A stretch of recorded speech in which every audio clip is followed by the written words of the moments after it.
Paris in the fall, the last months of the year and the end of the millennium.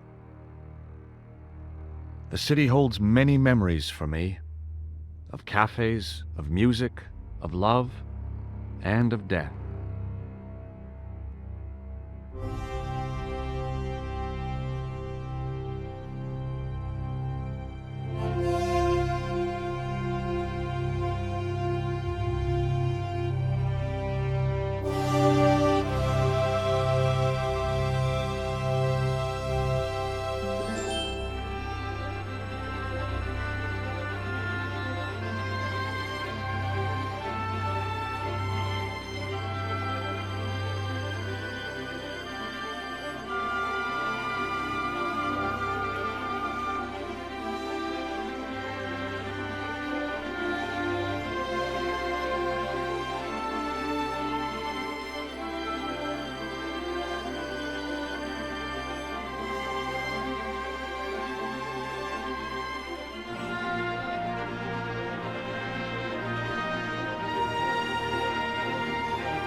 As I picked myself up, all I could hear was the ceaseless drone of traffic.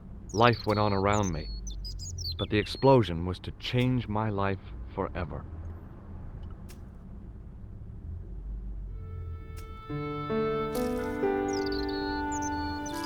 The leading article referred to the visit of a Nobel Prize winner from some unpronounceable Eastern European state. That was the only news story. The rest was rumor, gossip, and sensationalism. Then I noticed the writing at the foot of the page. It read Salah ad-Din, 1345.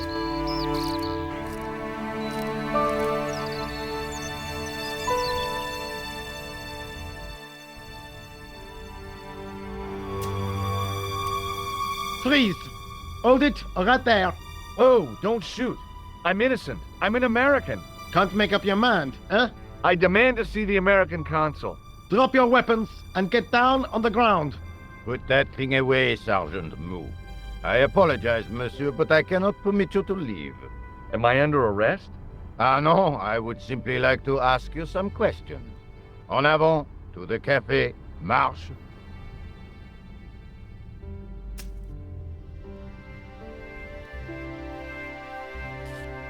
What a mess. This bombing is an outrage, is it not? Stop that, monsieur. Stop holding your breath at once. Has it occurred to you that he may be dead, Mou? Oui, monsieur. But I prefer to look on the bright side. Besides, I recall a case where the killer escaped by feigning death. However, in this case, the man is quite dead. Clearly, the killer knew of his presence and... How many times have I warned you about premature extrapolation? All we know is that he is dead. It seemed reasonable to assume... A great detective assumes nothing. Take Maigret, for instance. But he was a fictitious character, monsieur. Why, he was no more real than Poirot or Tintin. That's different, Moo. They were comedy Belgians. Anyway, it is unlikely that even you will learn much from talking to the dead. Examine the girl and take her statement, if you can.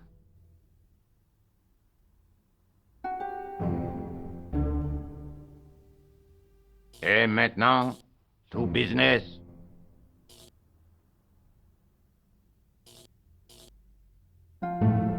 Your name, please?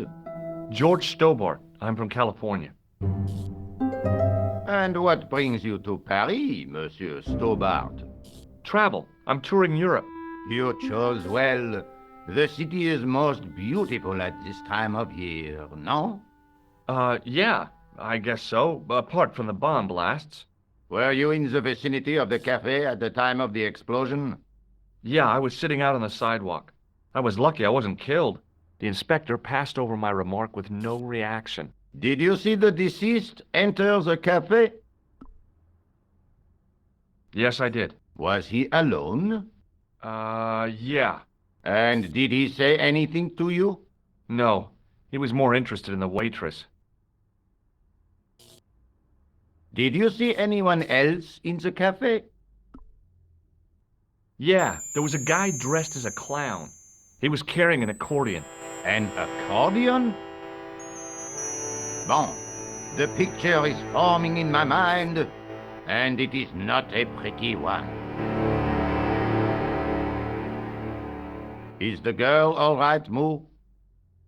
She'll live. She confirms the American statement. A clown with an accordion, no doubt an elaborate and eccentric disguise. Very well. Eh bien, I have heard enough. What do you mean? I am satisfied that you know nothing. You may leave. I hope this little incident does not spoil the rest of your vacation. What about my personal safety? Can't you at least give me some advice? What can I say? Stay alert and look out for suspicious characters. And don't cross the road until the little man shows green. Great advice. I honestly believe you are in no danger, monsieur. Should you remember anything of importance, please contact me. My card.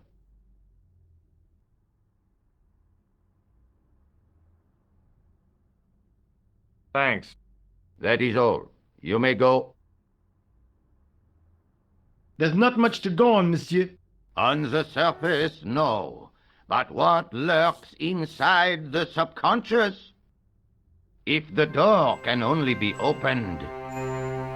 Are you serious, monsieur? I thought your interest in psychic detection was purely academic. Academic? You are about to witness a scientific breakthrough.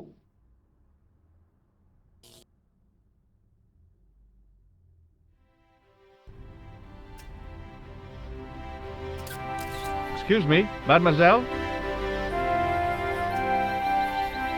Hi, my name's George Stobart. Oh, an American by the sound of it. Yeah, that's right, on holiday in Paris. Some holiday, huh? You were here when the bomb went off? Sure was. Sat right out front of the cafe. Did you notice a middle-aged man, maybe 60, with an hat and overcoat? I couldn't believe it. She hadn't even asked how I was feeling. Yeah, he went inside just before the bomb exploded. You weren't related to him, were you? Oh no, nothing like that. I am Nicole Collard from La Liberté. Well, what's that, some kind of nightclub? No, it is a newspaper. You're a reporter? I'm a freelance photojournalist. Say, you can interview me about the bombing. You know, an eyewitness account. Minutes after the outrage that shook the whole of Paris. You know, real-life drama, human interest, that kind of stuff. I'll just stick to the facts, thank you. Did you see who planted the bomb? I know it sounds crazy, but he was dressed like a clown. Oh God, it's him again. Have you met the clown before? It's a long story. I have plenty of time. I don't. Who's the guy you were supposed to meet? His name was Planter. I didn't know him, but he called me last night. He said he had a story which would interest me. He asked me to meet him at the cafe. I guess I'll never know what he wanted to tell me. Not unless you have Rosso's gift for psychic interrogation. Why won't you tell me about this clown? Why do you want to get involved? Because he almost killed me. Isn't that reason enough? I guess so. Listen, I'll give you my phone number. You help me with my story, and I'll let you in on what I know. And let's get one thing straight right now. This is strictly business. Okay, it's a deal. I have to go develop these pictures. À bientôt, monsieur. Fine, I'll, see you soon.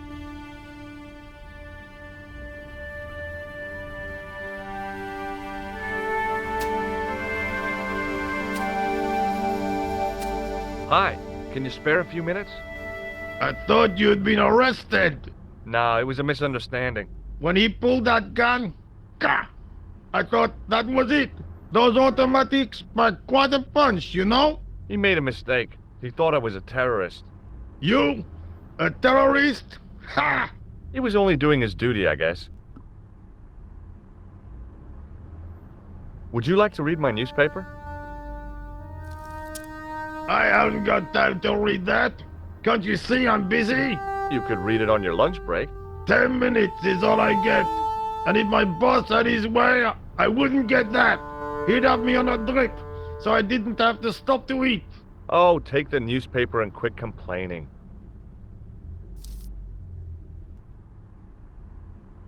Bah! Look at this! Damn bleeding out liberals! Tja! Save the dolphins! Catch them and eat them, I say! All that fuss over a bunch of fish! Nah, that's more like it! Look at the size of those! Like champagne bottle corks, no? Ah, what's this? Saladin running in the Prix de l'Arc de Triomphe! It's a racehorse? A horse? A legend! Bucephalus reborn, mon ami! Like a streak of lightning she is!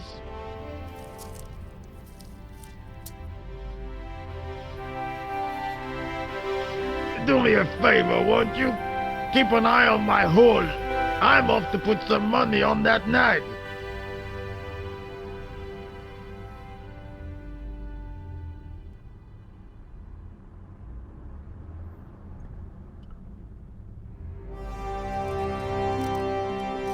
I found a T-shaped tool in the box. I didn't know what it was, but it looked useful.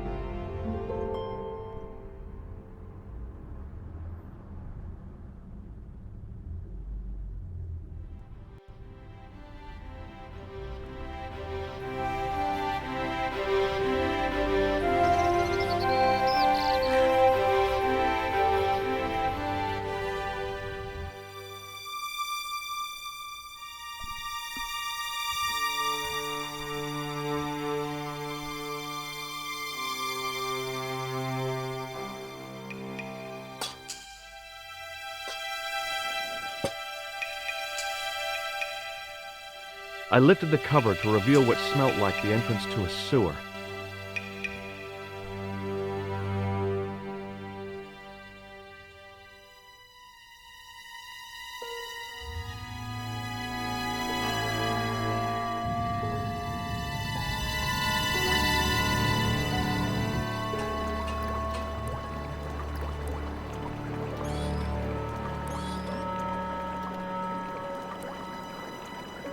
As I picked up the plastic ball, I realized it was intended to be worn. It was the clown's red nose.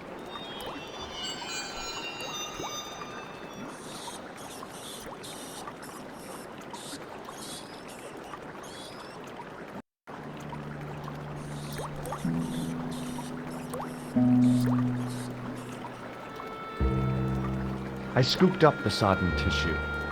It was cold and greasy, like breakfast leftovers.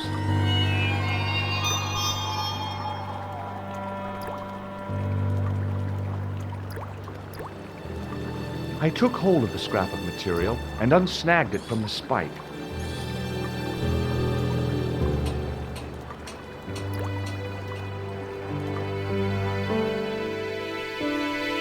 Hi there.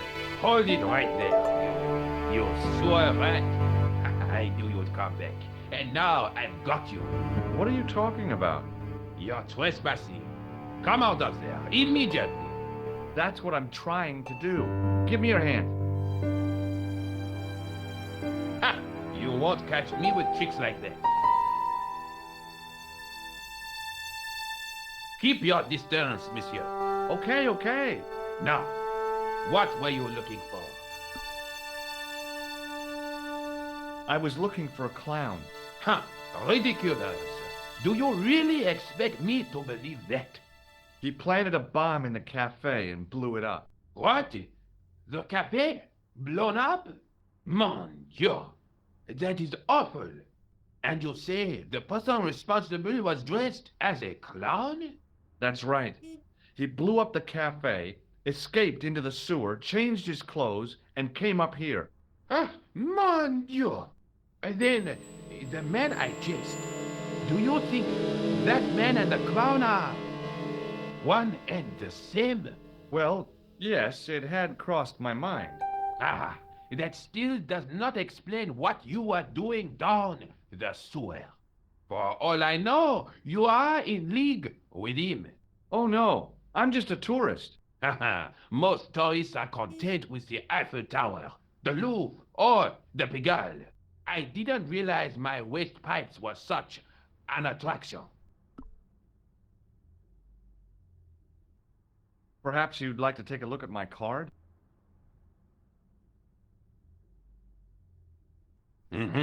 What is this? Inspector Augustin Rousseau? What does that say? Hominoid Division? A homicide. I think the ink's smudged. Then you are not a tourist. Okay, I'm not. I lied to you, and I'm sorry. Don't apologize, monsieur. You know, I had a feeling there was something different about you. It is your posture, your poise. Oh, yes. There is no mistaking the bearing of a disciplined man. And I should know. I was in the army, you know. When I was your age, I was fighting for my life in the African desert. How can I help you, Inspector? Let's start over from the beginning and tell it just like it was. Does this piece of material mean anything to you? That is the same cloth as the jacket I found. I'd recognize that pattern anywhere. Now, about the jacket you found. Do you have it here? No, monsieur. One of the sleeves was badly torn, so I sent it for repair. Pity, because otherwise it was a fine piece of quality tailoring.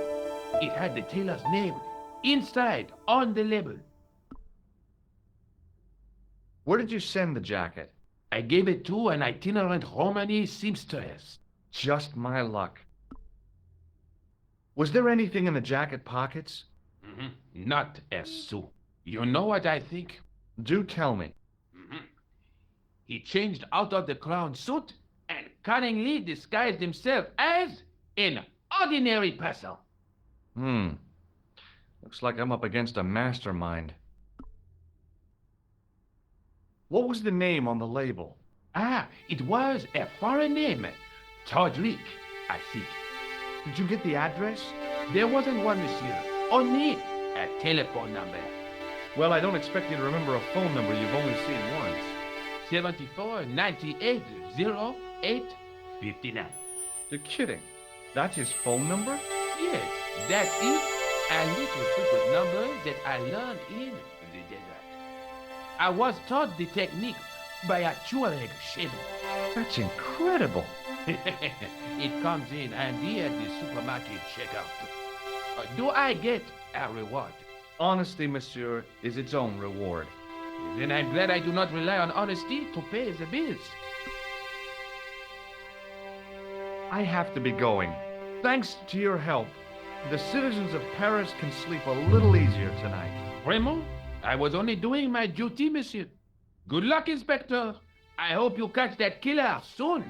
I'll let you out.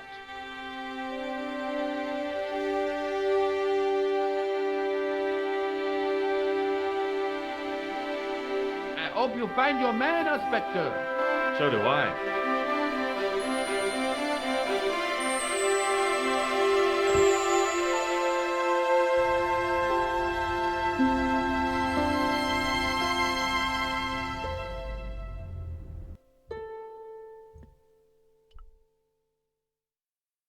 Bonjour, Kulak. Oh, hi. It's George Stobart, the American at the cafe. Ah, oui. You said to call if I could help. Have you any news for me? You bet. I met a witness who spoke to the clown. And I know where the killer gets his suits. No kidding. Hey, I'm impressed. You are? Well, it wasn't easy. Look, why don't you come here to my apartment? Fine. Where do you live? 361 Rue Jarry. Okay, I'll come right over.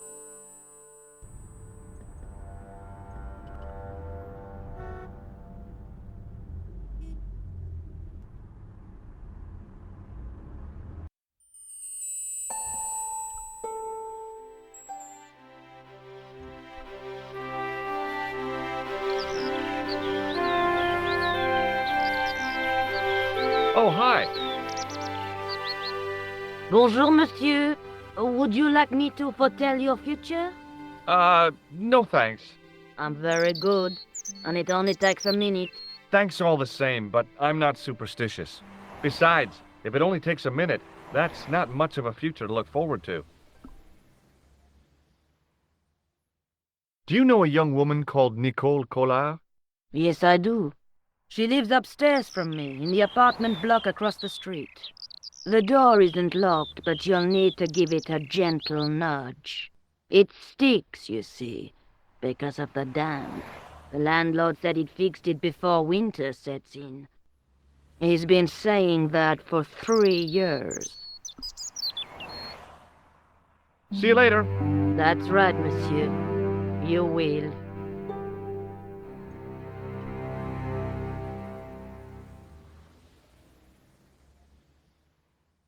Remembering the flower seller's advice, I pushed the door gently just above the lock.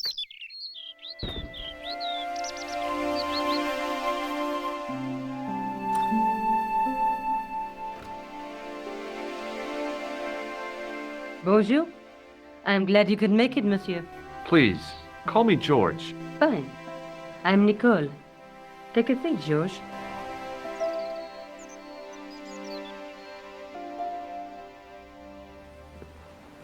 Eh bien? And what have you been up to? I've been exploring the sewers beneath the cafe. I thought I could smell something bad. The clown used the sewer to escape and to change out of his costume. I guess he was in a hurry. He left his jacket behind. And? I got his tailor's phone number. You had better luck than I did. Luck, she said. Luck! Hard work, I'd call it. What happened? I took my photographs to the editor, but he wasn't interested. Can you believe it? He told me to drop his story. But you're not about to do that. Oh no! I am going to find out what's behind these killings. You know what I think? It's a conspiracy. The police in 3 different countries have kept very quiet about the murders. The press don't connect them at all. They blame them on political, religious, or militant minority extremists. That covers just about everyone. I found this false nose in the sewer. Hey, what's this inside it? The contents of someone's nose? Don't be cross, George. It says La Risée du Monde. Masks and costumes. It's a costume shop near the Gare Saint-Lazare. I'll check it out. Maybe the owner remembers who hired the clown costume. Why don't you put it on, George? No way am I wearing this. I'd look really stupid. Besides, he might have had a cold.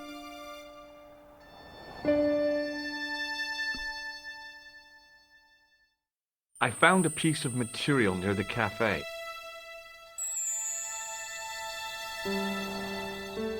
When I showed it to the concierge, he recognized it right away. It's very distinctive, all right. Just wait until you see this. I developed the film I shot at the cafe. Here, George, it's an enlargement I made.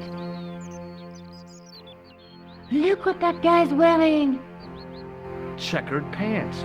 The same material as I found in the sewer. That's right. This guy shouldn't be difficult to find. Oh no? Take a close look at his left cheek. A scar.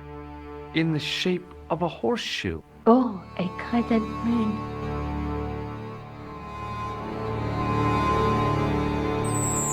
I'm going back out to search for that clown.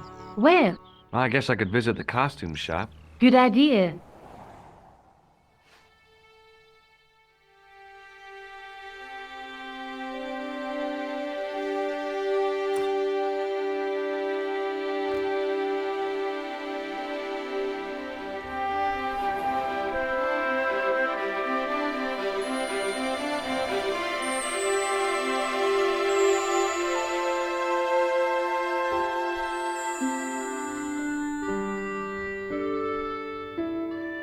Excuse me. Bonjour, monsieur. Please, come in. Welcome. Leave the mundane world behind, for in these four walls, fantasy is king. I don't want a costume. Didn't you ever dress up when you were a child? Not that I remember. Incredible. You'll be telling me next that you never shared your elder sister's lingerie. I don't have a sister, and I think I'd look pretty silly in a brassiere. I just need some information. Of course. How can I help you? Do you want this red nose back? Not after it's been worn, thank you. Does this dirty tissue mean anything to you? Let me smell that.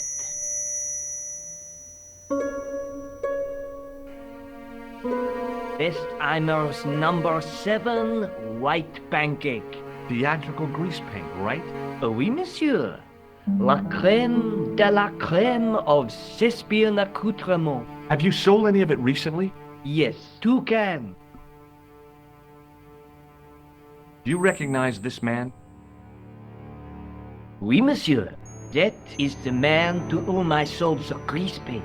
I remember the scar on his face. He chose 2 costumes, Bozo the clown and Seamus the pixie. A pixie? Very smart. Green silk with a taffeta lining. He gave me his name as Monsieur Khan.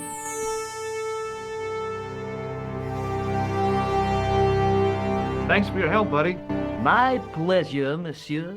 Allow me to shake you by the hand. Huh? Well, okay.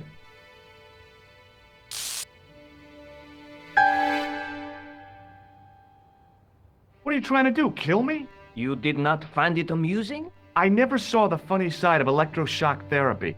Eh bien, it is yours to keep. A gift? Do I need a license? No, but I give you a word of warning, monsieur. What? Remember to switch it off before you visit the toilet.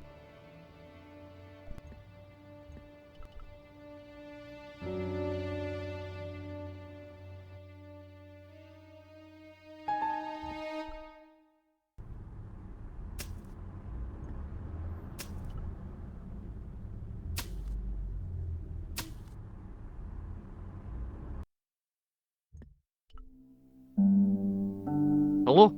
Who is this? Hi. My name's George Stobart. You don't know me. Correct, Mr. Stobart. I don't. What can I do for you? Well, I'm trying to trace one of your customers. Could I maybe come over and talk to you? No, that's not possible. Oh, okay. Forget it. Listen, all I want is a name. What are you talking about? Who are you working for? I guess you might say I'm acting in the interests of truth and justice. Thank God. I thought you were the police. There are innocent lives at stake, Mr. Todryk. Lives that you could save. You're collecting for charity, yes? No, I'm not. All I want from you is information. Go on. I'm listening. The man I'm looking for is called Khan. He bought a suit from you, remember? Mr. Khan. Yes, I remember him. Yes, I delivered the suit to his hotel. The Hotel Ubu. I don't remember the room number. It was Upstairs. The second room on the right-hand side of the corridor. Thanks, Todryk. That's all I wanted to know.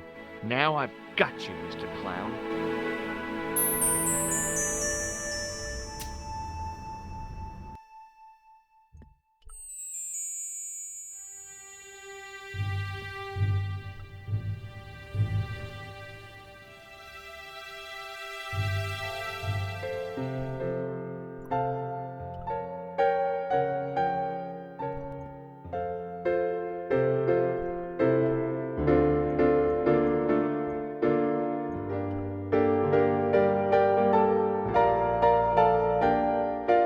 I want some information.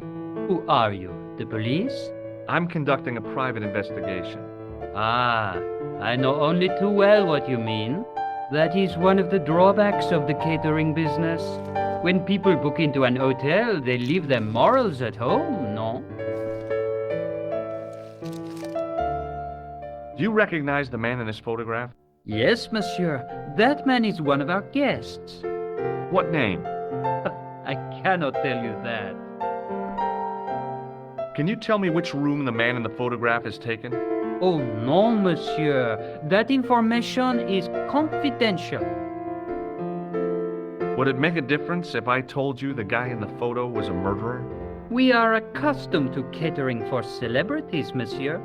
Movie stars, politicians, royalty, sporting personalities, they all stay here. Did I show you this photograph? Yes, you did, monsieur. Thanks for your help, buddy. There was no one registered under the name of Khan, but the name in the book for room 22 was Merlin.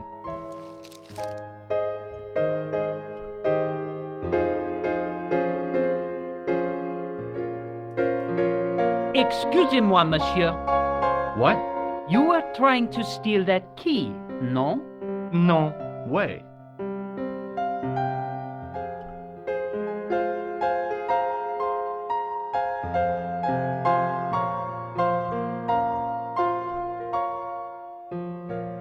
Hi there, ma'am.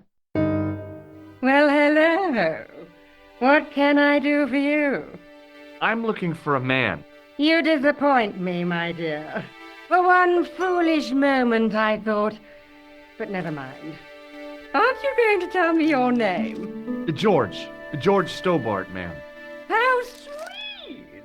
I once had a stable boy called George. I am Lady Piermont. The common reaction is to kneel and stutter, but it's not obligatory. A real lady? I mean, you're an honest-to-God aristocrat? Oh, I don't know about that. Few of my ancestors were honest, not even to God. I can trace my family back to the Normans, but don't let that intimidate you, George. Beneath that impressive pedigree, I'm just flesh and blood. The blood may be blue, but the flesh is the plump beef of old England, so to speak. You appear distracted, George. Is there any way I can help you? Do you recognize the man in this photograph? My God, it's him! That's Merlin! She represented everything I loved about the English. The lady was totally deranged. Merlin? You mean King Arthur's wizard? Good heavens, no! Monsieur Merlin is a fellow guest. Did I show you this photograph? Yes, darling. The man you know as Merlin is a fake.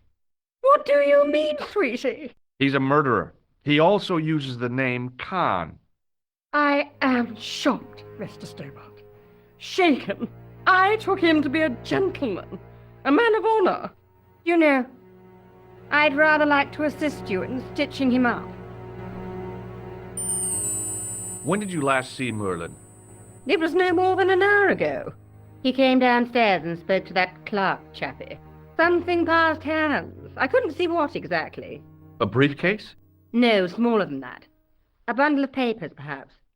The clerk put it in the hotel safe and Merlin went out. Are you sure you saw Merlin putting documents in the safe? Yes, darling, positive. I wonder what they were. Obviously something of great importance. Yeah. I'd sure like to get my hands on whatever it is. I'll bet they had something to do with Plantow's briefcase. Has Merlin returned to the hotel? No, he hasn't. Are you going to search his room? If I could get in there, I would. Would you distract the clerk while I borrow a key? Are you asking me to aid you in a criminal act, darling? I guess I am. Good heavens, I must be dreaming. I don't think so, ma'am. Now tell me, why do you want to get into that room? I'm hoping it's the key to Merlin's room. Well, how can I refuse? I shouldn't think my feminine charms would be much use in this case, but a good dose of English arrogance might do the trick.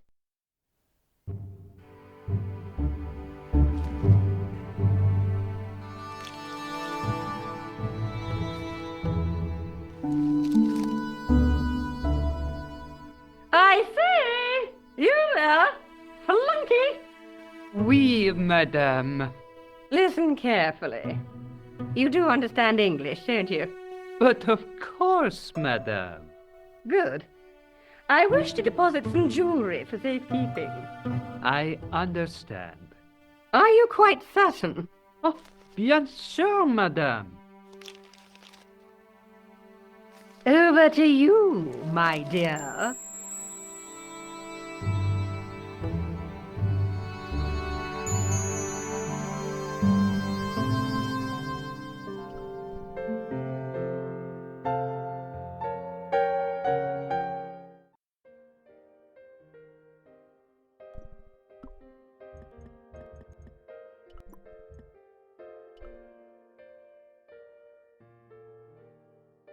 Maybe it wasn't the right room, but this was the right key.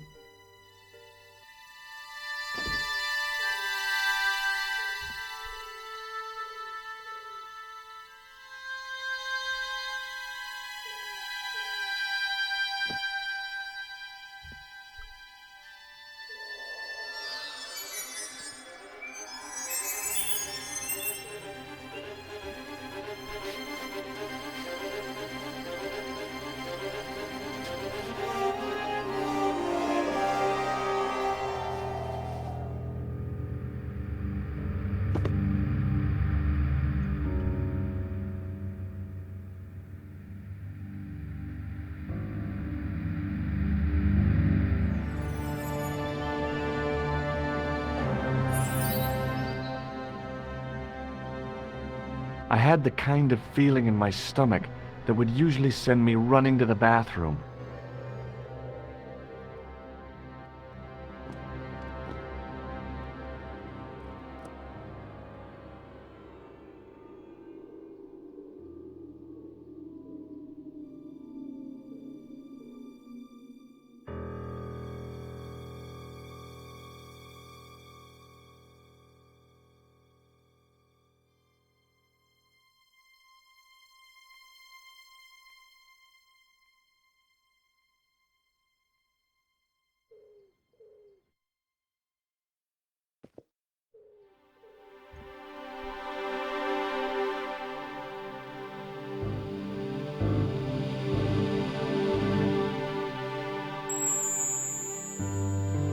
I couldn't believe my luck when I found two items in the pockets of the pants. The first was an ordinary matchbook. No matches, no clues. The second was a pass card which read, Thomas Merlin, Gruber Electronics Corporation.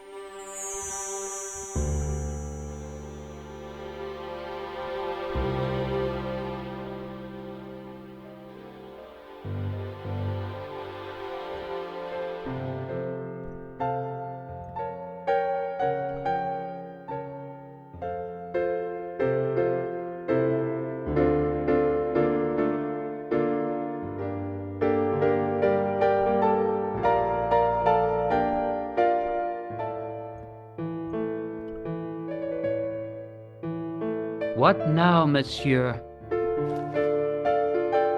I'd like to retrieve something from your safe. Ah, oui, monsieur. May I see some form of identification? Like what? A driving license, perhaps? I don't drive. Your passport. I don't have it with me. I could show you my operation scar. I'm sorry, monsieur. I must have some form of unique ID. You won't find a more unique ID than my scar. I'm sorry. I must insist on a more traditional identification. Rats. Does this pass mean anything to you? That is Monsieur Merlin's property. That's right. Merlin the murderer. I want to see what he's left in your safe. Impossible. I cannot betray his confidence, no matter what you say he's done. You're making a big mistake. Maybe I can live with that. Thanks for your help, buddy.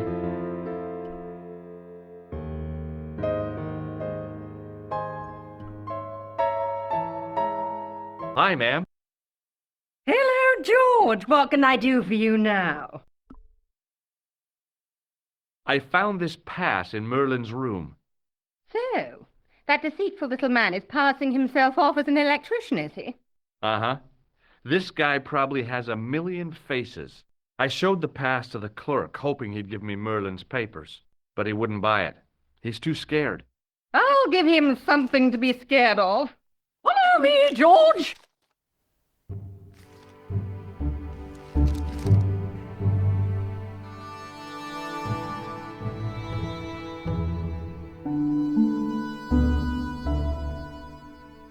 Did you place a package from Merlin in the hotel safe? I did, madame. And did my friend here show you Merlin's identification? Indeed he did, but What's the problem? he isn't Merlin. A mere academic detail. Give him the package. But that is against the law. I happen to be a justice of the peace, you silly man. I am the law. If he tries anything, shoot him, George. My pleasure, Lady Piermont. One moment, please.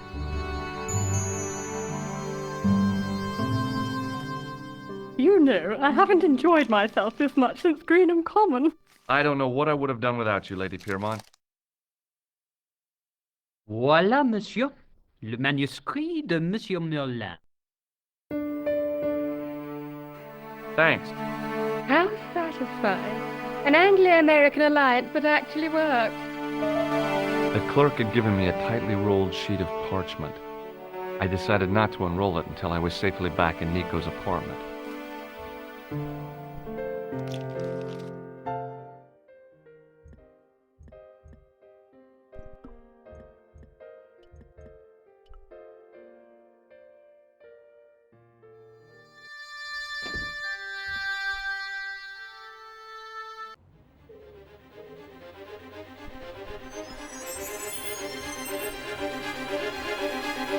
I knew this was no way to treat an ancient manuscript, but I couldn't let it fall into the hands of the goons waiting outside.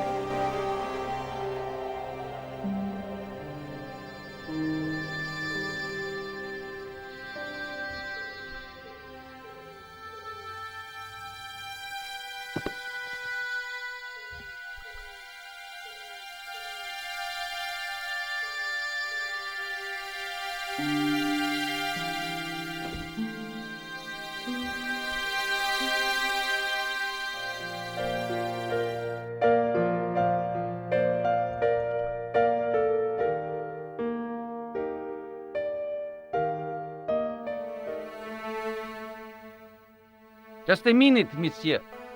What's your problem? No problem, if you cooperate. What do you want? Just a routine security check, nothing to worry yourself about. Oh, well, all right. Search him, Flap. You bet. Hey, knock it off. Get off, you big ape. Nothing, Guido. Zilch. Our apologies, monsieur. What? I had to report you to the authorities. Randir, we are the authorities. You want I should break his arms? No. Let him go, Flap.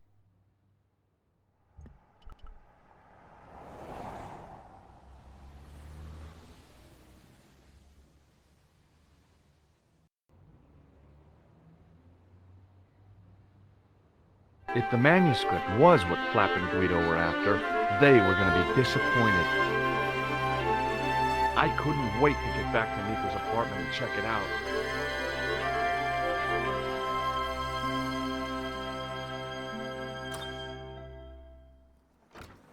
You're just not going to believe what I found. It's not another part of the clown's costume, is it?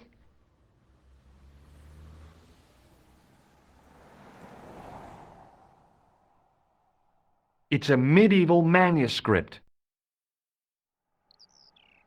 Khan left it in the safe at the U-Boot. It's incredible. Is this what he took from Plantark? It could be, which means it's worth enough to kill for. Look there, two guys on the same horse.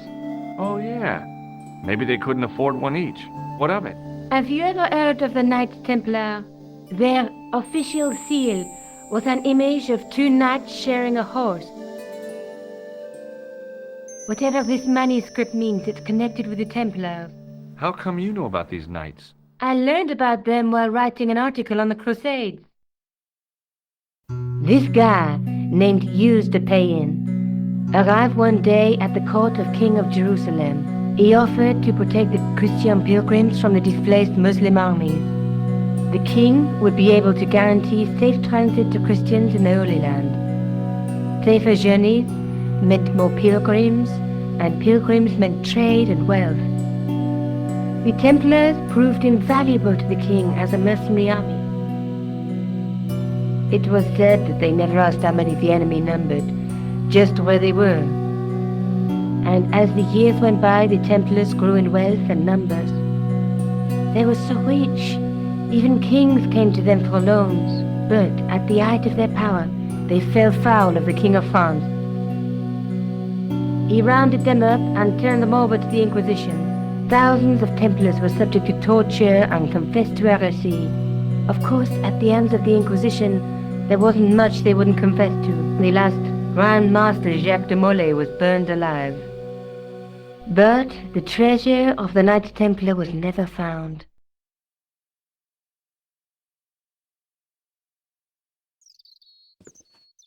Jeez. So the treasure is hidden, waiting to be discovered? If there ever was a treasure, it's been lost for 600 years. Anyway, we're supposed to be investigating a serial killer, not a medieval treasure trove. But maybe that's what the clown and his accomplices are after. Maybe this manuscript is the key.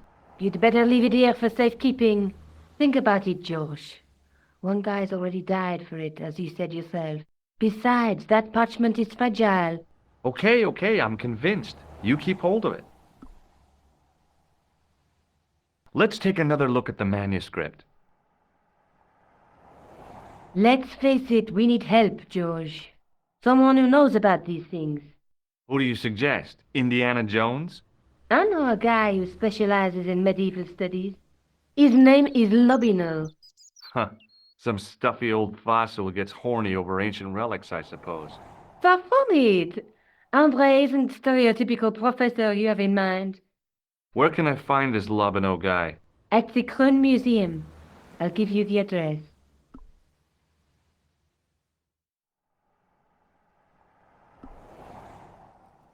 Maybe I'll check out the Kroon Museum. I'm sure you'll find it useful, George.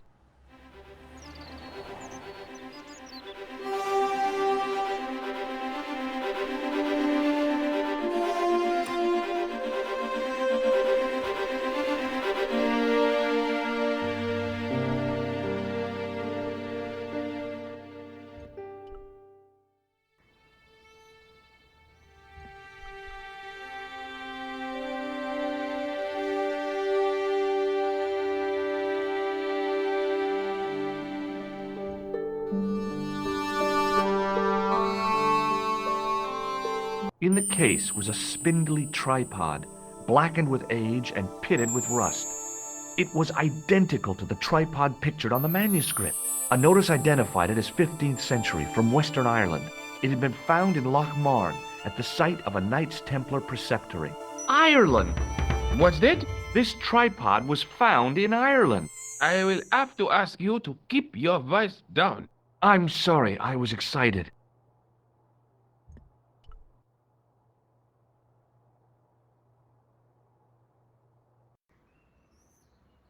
The tripod was definitely the one on the manuscript. The Templar connection confirmed it. I was tempted to go to Ireland to check it out.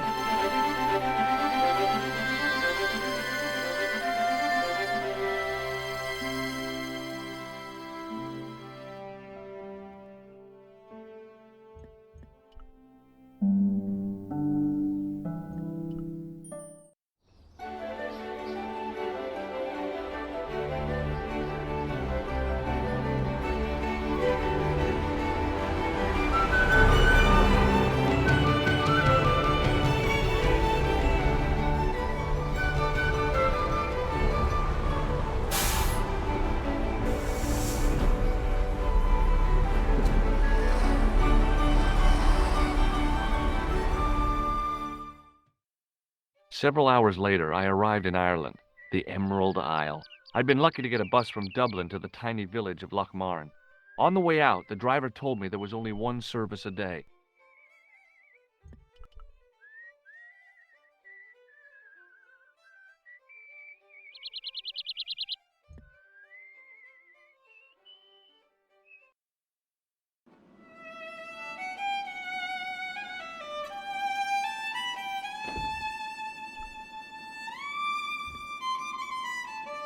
Hello there. My name's George Stobart. Pleased to meet you, I'm sure. I'm O'Brien. Can I help you? What can you tell me about the castle, Mr. O'Brien? It's a fine site now, isn't it? Dates back to the 10th century, you know. Most of the existing building was added much later, of course. Are the ruins open to the public? Oh no, it's much too dangerous. Anyway, there's nothing of interest remaining. Can you tell me about the tripod which was found at the castle? Now there's a bone of contention and controversy. It was dug up by an Englishman of the archaeological persuasion. Who was this Englishman? Professor Pegram, the same man who dug up the gem. Goodbye for now.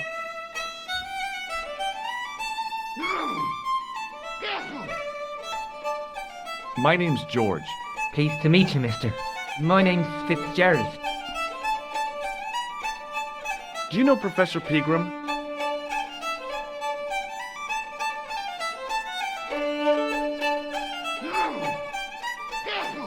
He's the archaeologist, isn't he? That's right. Did you work at Professor Pegram's dig? What gave you that idea? Have you heard about the gem which Pegram found? I heard a rumor, but you can't believe everything you hear or see, can you? See you later.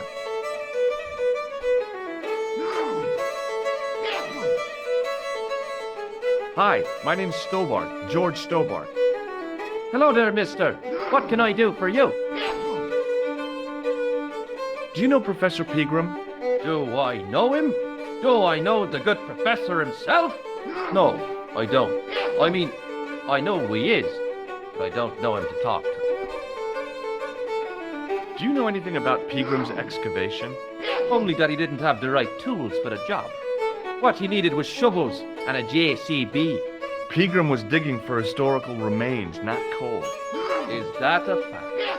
What the hell for? It's the science of archaeology, pal. Understanding how people used to live by what they left behind. One day archaeologists might be digging up our remains. Imagine that, Mr. O'Brien. I wonder what they'll find. Well, it won't be arrowheads and beakers. Fast food cartons and flavoured condoms, more likely.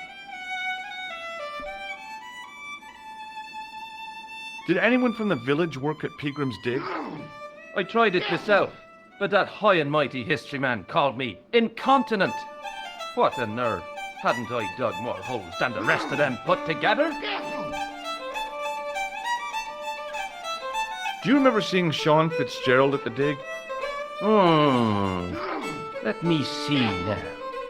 I think me brain box needs a spot of lubrication. Can I buy you a drink? You most certainly can. Give me a drink for my friend here. Who, Doyle? Has he conned you into buying for him? Shame on you, Patrick. Same again. Just a point this time, Michael. 1 point of round coming up.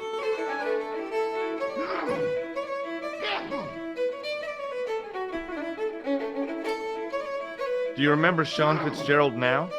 I can picture the scene as if it was only last week. Come to think of it, it was only last week. Fitzgerald was there all right. Him and a bunch of students. He was speaking with the boss man. Bye for now.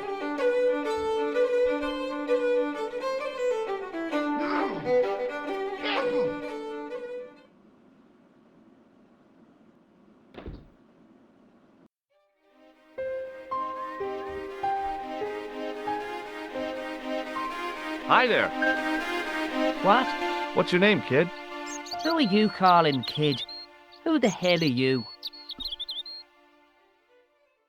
I'm George Stobart, and I'm with the good guys. You're a head case, mister. A few sandwiches short of the picnic. Cut the crap and tell me your name. Liam McGuire. What are you doing hanging around the bar, McGuire? I'm on the run from me dad. Why? Did you do something bad? I ain't done nothing, boss. You can tell me, kid. Is it your dad? Oh, sir. He drinks every last penny down his evil throat. And there's me poor old mother, bedridden and dying of presumption. I tried to buy her medicine. Chopped firewood for Father Mahoney till me fingers bled. The old skinflint cheated me too. But I took the pennies he gave me back home. Look, Ma, says I, see what your darling son has earned with his own sweat and blood. When suddenly, me dad appears and grabs the loot. I'm off to Dublin heavy drinking, says he.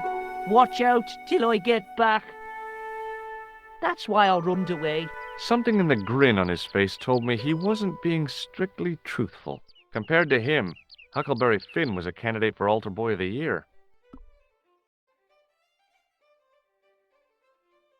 Do you know a man called Pegram? Can you describe him like on the telly in the cop shows? He's an English archaeologist. I know the man you mean if he's the one. Can you tell me where I'd find Pegram? No, I can't, 'cause he's not here now, but if I sees him, I'll ask him. Do you know what Pegram was doing in the castle? Digging for buried treasure. Jewels and gold and skeletons, like in the films.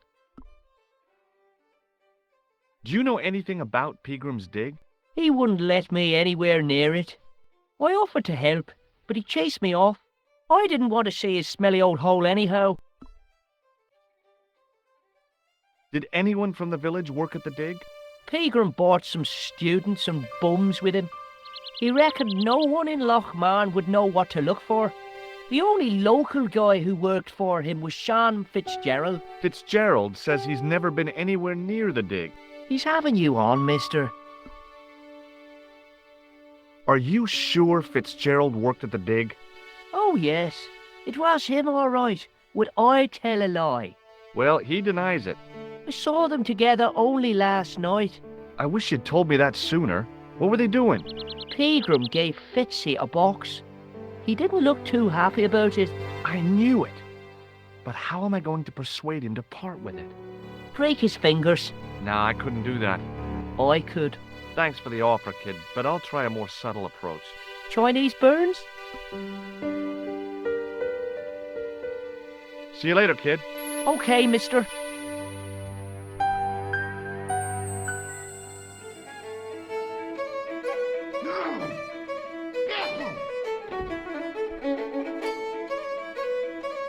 Hello. Where can I find Professor Pegram? I heard he's gone fishing. I don't know where. McGuire says he saw you working at the dig. What's more, he saw you talking with Pegram.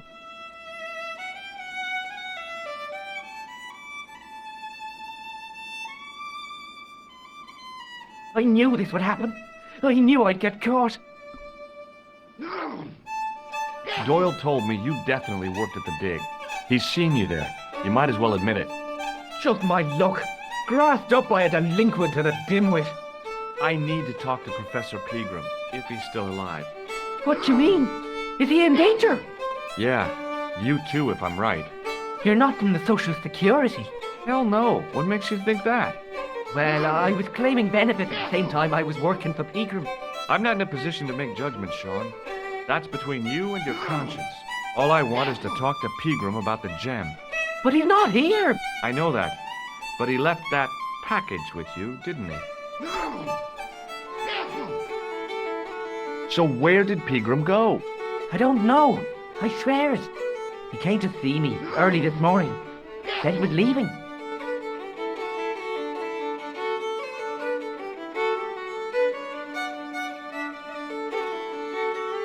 He asked me to give this package to a guy called Marquet.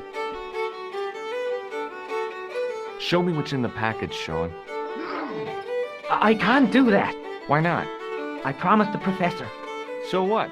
You didn't have any qualms about your benefit scam. So where's the harm in taking a peek inside Pegram's package? You don't know these people.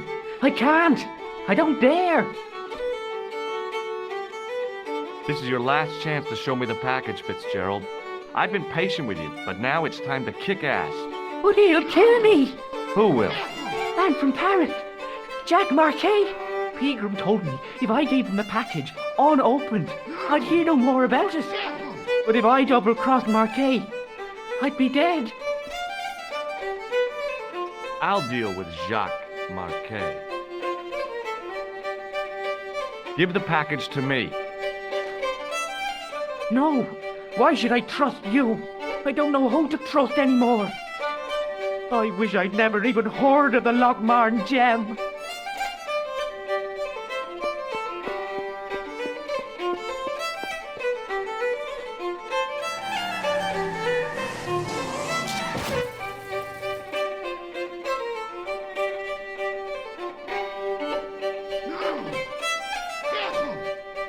Hey, I just seen a big red. Get out of here, Maguire. Come back when you're old enough. What's the lad howling about? A big red sports car. Sean Fitzgerald's been runned over. Get out! Noisy little tyke. Maybe you should send out some medicinal brandy makers. Oh, yes. And who's going to pay for it? Not me. Me too, neither.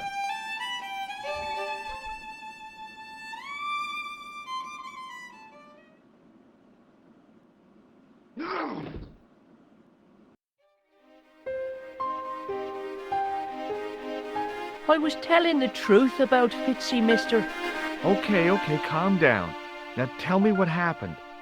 I was standing here, minding me own business, when I saw this beautiful red sports car coming up over the hill. Would you look at that, says I, and I going over to take a closer look. Next thing, Fitzy comes tearing out of the pub and nearly knocks me on my ass. Well, the car just flies at him. It was too fast for poor old Fitzy, and hit him an awful wallop. He goes flying up on top. Jesus, says I thought he was a goner. Next thing, the driver hops out, and I couldn't believe my eyes.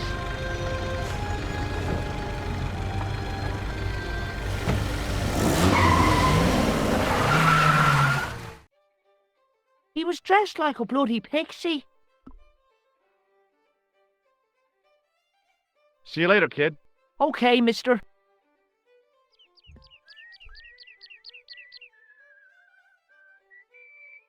I pushed the switch down, but in doing so it snapped off in my hand.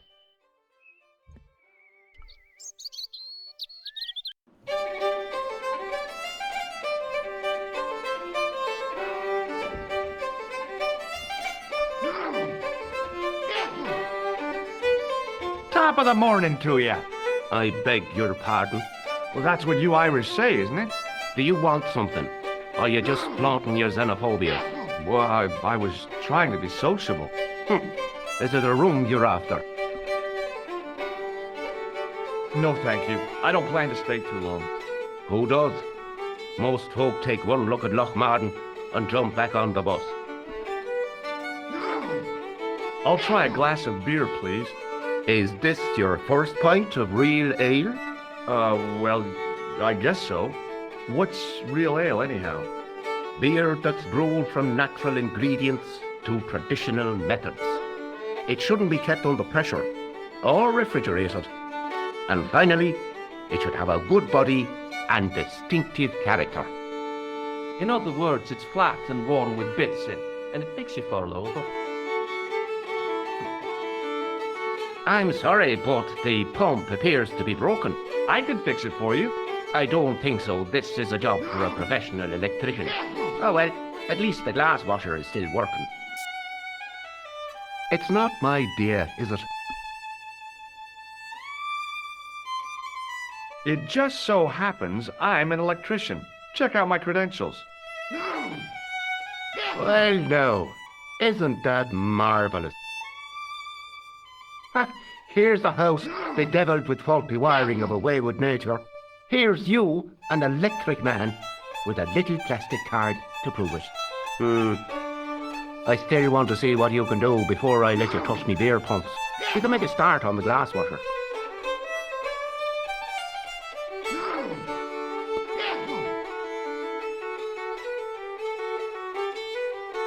And when you finish that, will you take a look at the pumps?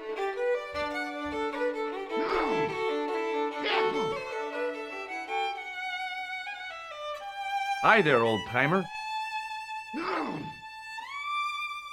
What? Nasty cold you've got there. As soon as the words left my lips, I regretted them. Is there such a thing as a cold which isn't nasty? I put the question to Father Mahoney. Father, says I, why were we born to suffer snot? What did he say? He said it's my reward for being out all night like a sinner. Pious prig. Anyway, this is no ordinary cold. It's the hay fever. Halitosis? Thank you. You're not a policeman, are you? Excuse me? Police?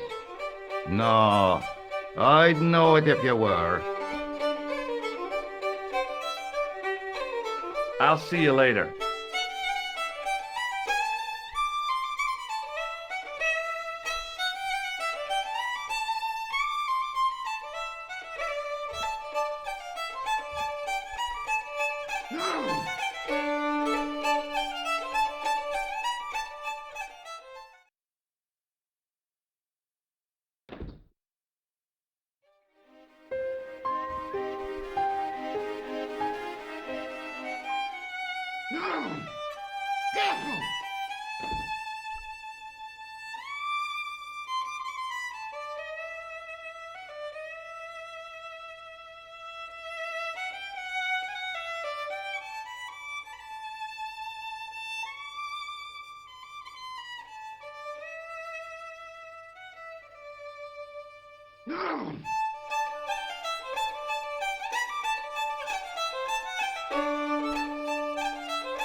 Almost as if he'd sensed my intentions, the old derelict snatched the wire from the table.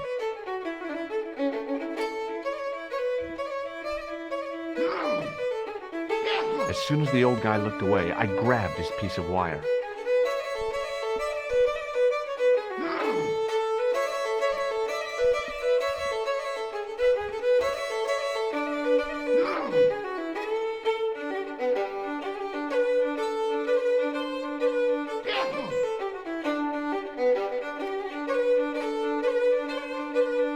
I replaced the fuse with a piece of wire. I knew it was dangerous, but I was desperate enough to disregard everything I knew about standard safety precautions. Excuse me, Mr. Leary. I fixed your glass washer, no problem. Bingo! And a blessing to all the saints. A free half-pint to that man, on the house. Now, could you take a look at the beer pumps?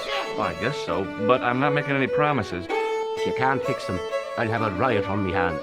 The pumps are in the cellar, right? That's right. You'll find a flashlight down there somewhere.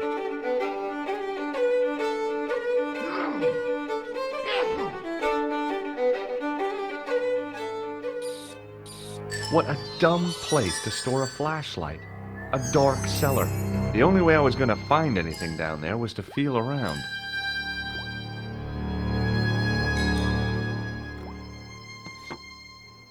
I pushed the lever and heard the grating of metal, but nothing appeared to happen.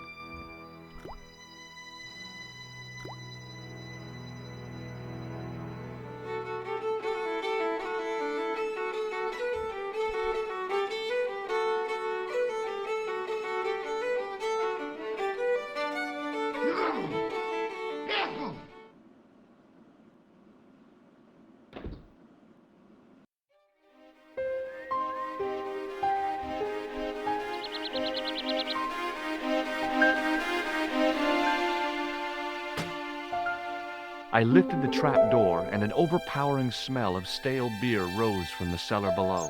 I looked down on a stone-tiled floor, way too far to jump.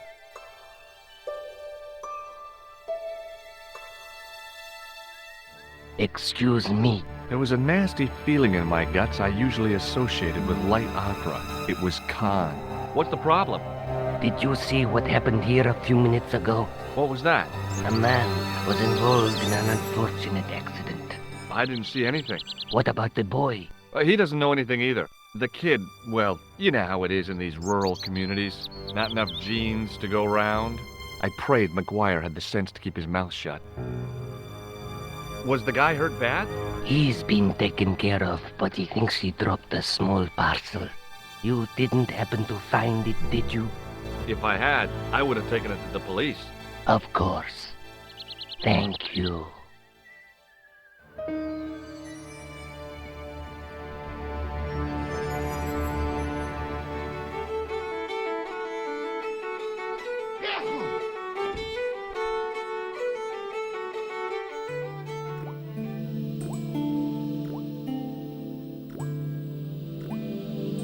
Then I noticed a flash of light. Something sparkling beneath the open trap door.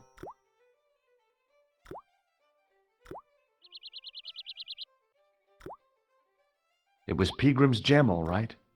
A large, uncut blue stone. As I held it aloft, I realized the fascination it could command. I guess I was already under its spell. Did you find it? What? Whatever you was looking for. Yeah. Listen, McGuire. I want you to keep this to yourself. No problemo. Just chuck us up a crate of lager. No way. You're not old enough. We can sell it and make some cash. Forget it, kid. I couldn't betray Mr. Leary's trust. I could, for sure. That old misery guts deserves it. If you want to do me a favor, keep a lookout for that guy in the suit. Okay. But it'll cost you a packet of chips. Oh, and shout if you see that Ferrari.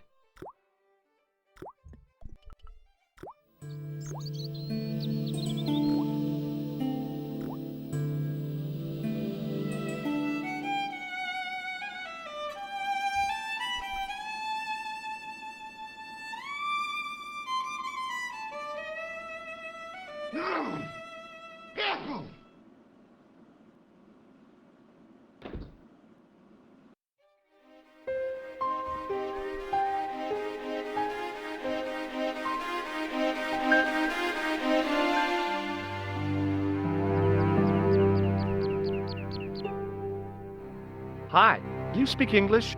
Well, now, what if I was to say no? An implication of cognizance shrouded in denial. A pretty poser of a paradox indeed. I gave him the look I'd perfected when I was 12 and was going to be the greatest hypnotist of all time. It was a killer. Are you attempting to hypnotize me, or is it the constipation you're suffering? I was a little out of practice. Did you happen to see a red sports car down on the road? I caught a glimpse of a flash of red on the hill and heard the racket. Sure, it was an awful noise. A sports car, you say? A Ferrari, to be exact. A racing car? And what was it doing here? The poor fella must have been lost. The driver of the Ferrari was involved in an accident. Is that so? Yeah, he knocked somebody down outside the bar. What an idiot! How could a thing like that happen? He was traveling too fast. So fast, he ran right under the car? I mean, the car was traveling too fast. But you'd have thought the idiot could have heard it coming. Maybe you know the guy who was hit by the Ferrari. His name is Sean Fitzgerald. Oh, I know him all right. That's me nephew, the idiot responsible for the stacking of my hay cart. Was he killed by the car? Oh, no, but he has been abducted. Well, that's a relief now. Aren't you going to look for your nephew? What for? From what you say, it's too late. Well, you could report the matter to the police. Better not. Besides, what could they do? Well, they could mount a search. They have only the one bicycle between them. In a question of superior acceleration, I put me money on the Ferrari. Have you seen Professor Pegram? No, he's packed up and gone. Do you happen to know where? Back in England, I suppose. I think you ought to know exactly what Sean has gotten himself into. I'm not sure I want to know. But you're his uncle, his own flesh and blood. You're right, but what can I do? If I'm not here to guard it, some idiot might try to climb the haystack. What a moral dilemma. Stay here and guard this potentially lethal agricultural construction, or to go off in search of the prodigal nephew, the very man responsible for said hazard? It'll need some thinking about. Why, there's no problem. You're right. Why didn't I think of it before? We'll demolish the haystack. You don't have to demolish the haystack to go look for Sean. I'll stay here in your place and warn anyone who's silly enough to climb it. Marvelous! I think I should start me inquiries in the bar.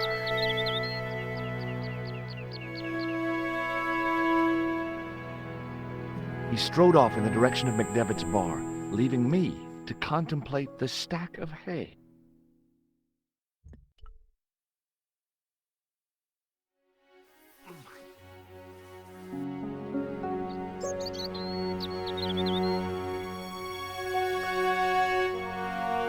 The stack of hay stopped, short of the top of the wall. Even if I stretched as far as I could, the wall was out of reach. What I needed was a slice or two of Alice's Wonderland.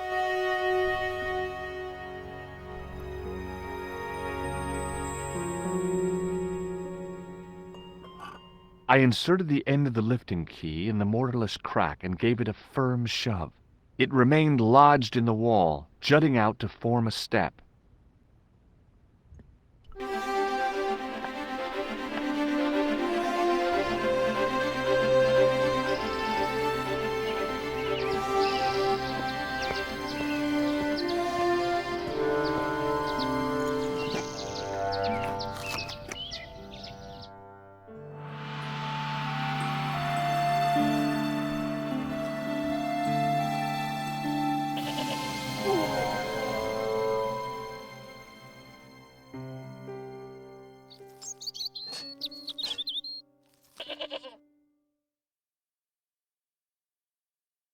The rope by which the goat was tethered had become tangled on the old plowshare.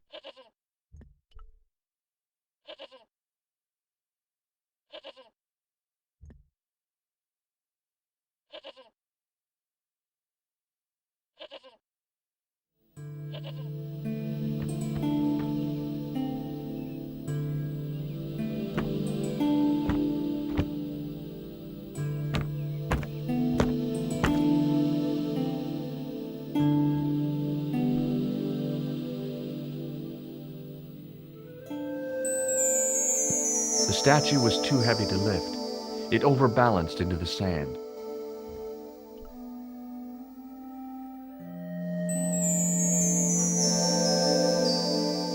As I swung the stone upright, I noticed it had left a pattern of holes in the sand.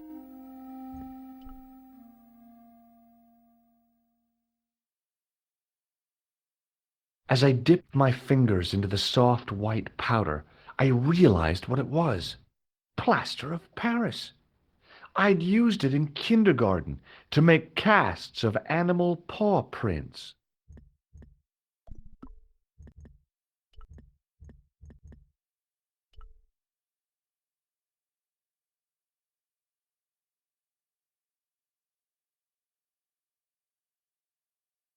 I sprinkled the plaster on the sand until the holes were filled.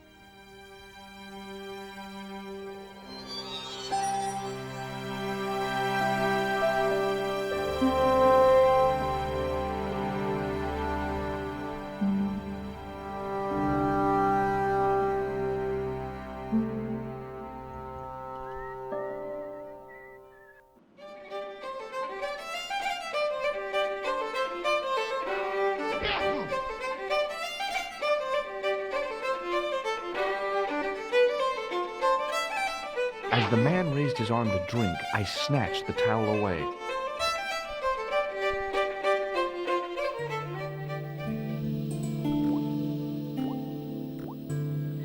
The faucet creaked, coughed, and spewed out a stream of rusty-colored water.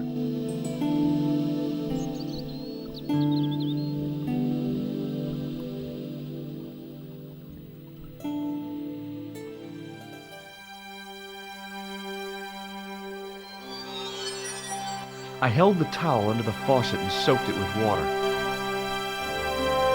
I shut off the faucet as tight as I could, but it kept on dripping.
The trickle of water was quickly absorbed by the plaster.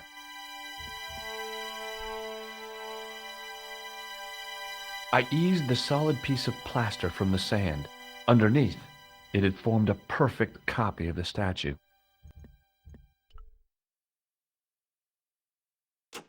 The hardened plaster cast fitted snugly into the 5 matching sockets. There was a soft thud, then silence.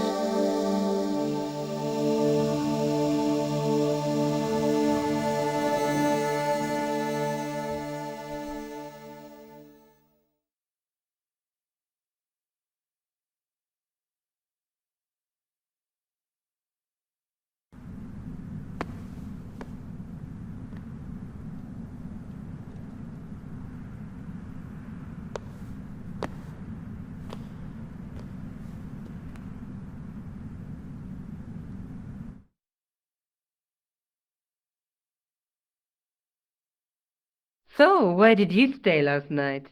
At McDevitt's. I got to drinking with Doyle and a couple of the guys. That explains why you look so ill today. Did you get any sleep at all? Not much. I had to share the room with another guy. Did he snore?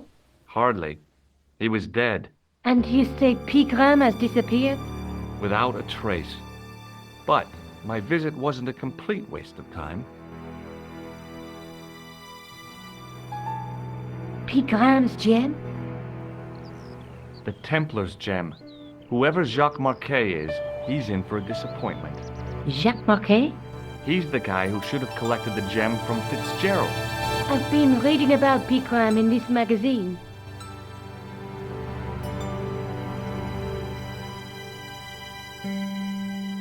The media got its claws on him. Yeah, if I was his agent, I'd get him to lose the pipe.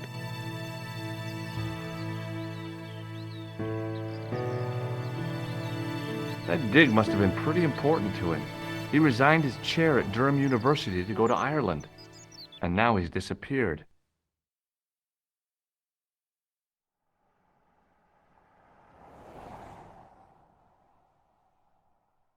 See what you can find out about Professor Pegram. I'll speak to the university. What are your plans? I want to find out who, what, or where Montfaucon was. All I've got to go by is the name and a picture of a hanged man. I can't sit here all day, much as I'd like to. Okay. Don't forget to look for Lopineau at the Krone Museum. And why don't you see if Rousseau has heard anything? Okay. Anything else I can do for you while I'm out? Shopping, a trip to the laundromat? Just take care of yourself.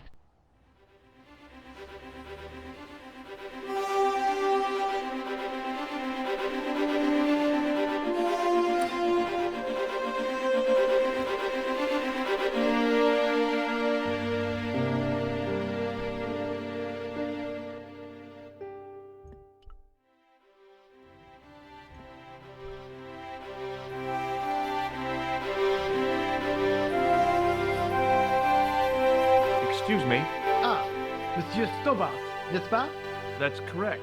You remember me. The retention of such data is part of my duty as a gendarme.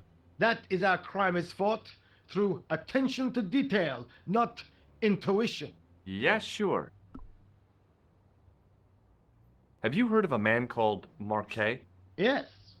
He used to be known as the Mole of Montmartre. I heard he's been hospitalized, probably by one of his rivals. Which hospital was Marquet taken to? The Hagenmeyer Clinic, in the Avenue des Hérissons. Why was Marquet known as the Mole of Montmartre? Because he lived in Montmartre, I suppose. Yeah, but why the mole? I don't know. Maybe he ruined people's lawns. See you later, Sergeant.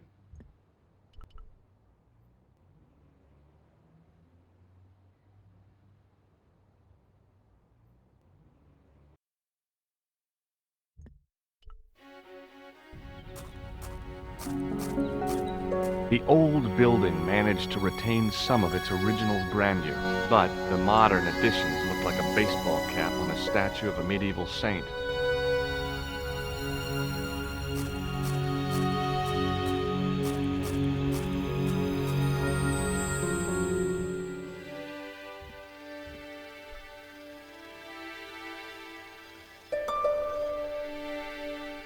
Excuse me. Yes, sir? Is this the Hagenmeyer Clinic? That's correct. I thought I was in a garden center. Oh, the plants. They were my idea. A little greenery to evoke the spirit of nature. How may I help you? Look at this ID pass. So you're Merlin. Marquet's been asking for you. For me? Yes. He was shouting your name when they brought him in here. Now, let me see. He was on Ward B12, as I recall. Oh, he's being transferred to...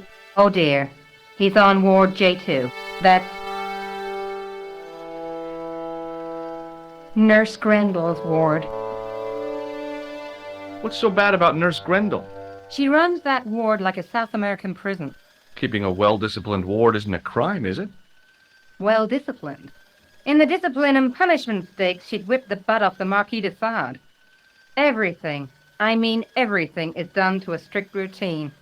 6 o'clock, alarm call. 610, bowel movements, and woe betide anyone who doesn't have a result. Those patients of hers are like Pavlova's dogs. She sounds like a real nightmare. And then some. If Nurse Grendel is that bad, how come the authorities tolerate her? She's like part of the furniture. Oh, you mean she's been here a long time? No, I mean there's not a man in this clinic who hasn't sprawled out on her. I was beginning to get the picture. This woman was jealous, with a big green capital J. How do I find Nurse Grendel's ward? Down the corridor on the left, turn right at the senior consultant's washroom. Right again at the executive coffee lounge. Fair left past the administrator's sauna. And turn left at the end. That's J2. And good luck. Thanks for your help, ma'am. You're welcome.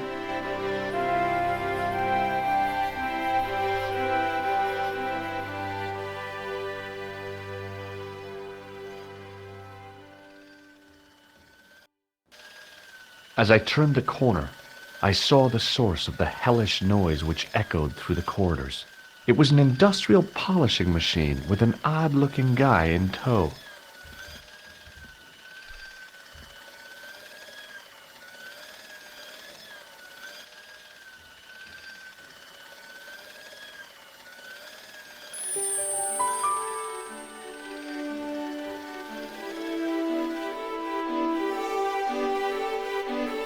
As I tugged the plug out of the socket, the polishing machine coughed, spluttered, and died.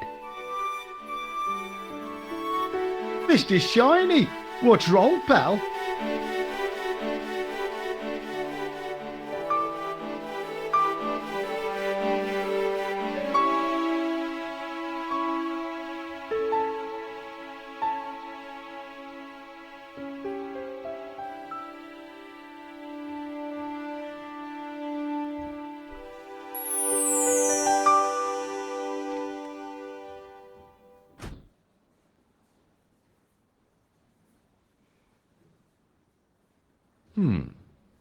Dr. Stobart at your service.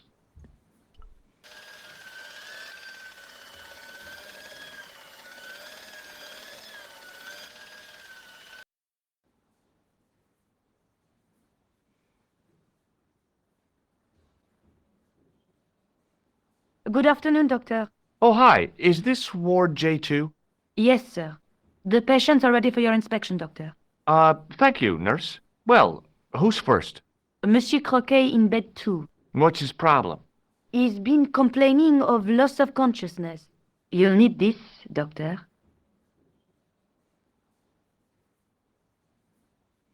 She gave me a long, narrow metal box and a stunning smile. Thanks.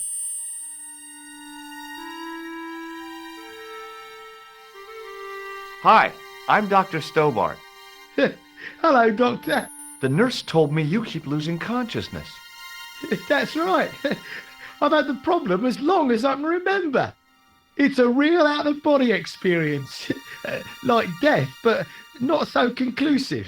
I see. How long does it last? Just a fraction of a second, and then I recover. I might not have been a doctor, but I was formulating a diagnosis all the same. This guy was nuts. I know exactly what you mean. It's known in the medical field as blinking. Is it serious? Of course it isn't serious. It's perfectly natural. But just think, 2 seconds every minute? Why, that's almost half an hour every day. 2 weeks out of every year spent in total darkness. I don't have time to listen to this baloney. Well, goodbye and good luck. Thanks, Doc.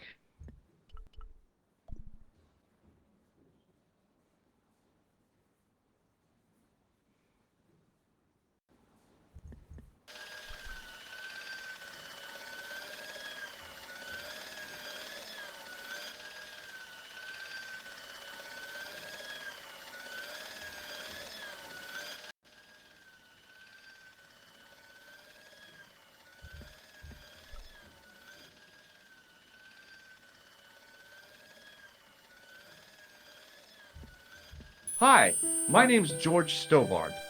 Aha! Just the man. You must be the new boy. Yeah, I must be. Well, stop wandering about and make yourself useful. Bunny, come here, boy. This is Benoit, my nephew. Can I trust you to look after him? Do your own babysitting, Gramps. Who do you think you are, anyhow? I am Felix Hagenmeyer. And may I say what an honor it is to meet you in person, sir. You are on my medical wall of fame. Right up there with Pasteur and Leary. I look on it as a privilege, no, an honor, to look after your nephew, sir. He is fresh out of medical school. It will open his eyes to see a real doctor on the job. I'll bet. Show him around. Let him see some real suffering. So long, Hagenmeyer.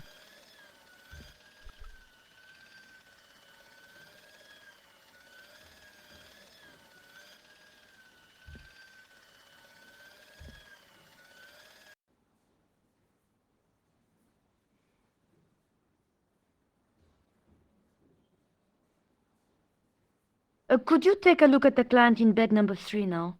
His name is Eric Sopmarsh. What's his problem? He's delirious. He just now came out of theater. He's recovering from major surgery. I'll have him up and about before you can say, Lazarus, get out of your bed and walk. Hello? Anybody home? Who are you? My name is Dr. Stobart, and I'm here to steer you down the rocky road to recovery. Dr. Monroe said there was no cure for what I've got. Your problem is you stayed in bed too long. Are you sure you're a qualified doctor? You better believe it. I'm going to take your blood pressure. Why? I'm a doctor. It's my job. See you later.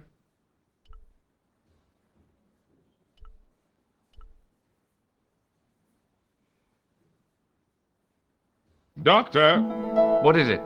you haven't taken my blood pressure.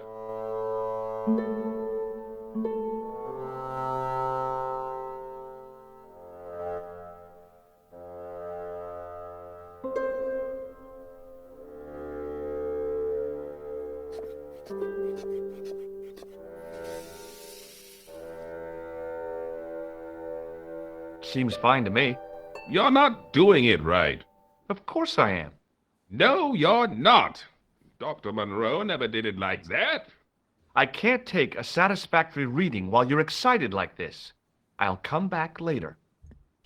Hey, Benoit.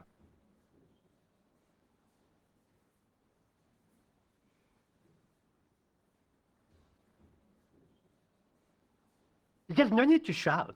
What do you want? Here, take this pressure gauge. Thank you, sir. What do you want me to do with it? Well, keep it safe until I think of something. Are you ready with that pressure gauge? I'm ready to pump there. What do you want me to do with it? Use it on Eric Sopmarsh. Okay.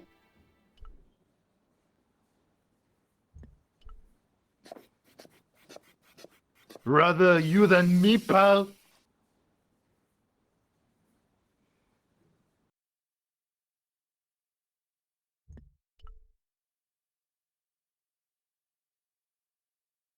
Marquet? Yes, I am Marquet. I've been expecting you. You have? Well, what are you waiting for? Get it over with. I just want to know what I should do with the gem. The Lochmarne gem. Yeah, right here in my pocket. I thought you were one of the assassins. Not me. I never inhaled. So, you were sent in my place? Yeah. You could hardly make the trip to Ireland in your condition. What should I do with the gem? Deliver it to the Grandmaster. Quickly, tell him that I have found the tripod right here in Paris. What, you have it? Not yet, but it's being taken care of. I hired a couple of stooges with a flair for petty crime. Would that be Flap and Guido by any chance? You know them? We've met. What about the Hashashin? He's more likely to have followed Klausner. He'll stop at nothing to prevent the reforging of the sword. And that's bad, is it? As for Klausner, he has gone off to Syria on a wild goose chase. They have geese in Syria? He has a theory about the location of That's enough excitement for one day, Monsieur Marquet. What are you doing here? Talking to this patient, of course. Monsieur Marquet is my patient. Herr Hagenmeyer was to hear that. Okay, I'm going. I'd learned all I could from Marquet anyhow.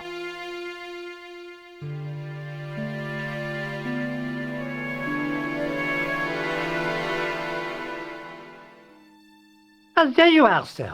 I was just coming to look for you. I finished with your pressure gauge. Thanks, Bunny. What's that noise? It sounds as if someone's having a cardiac arrest. It's all right. The doctor's in there with him.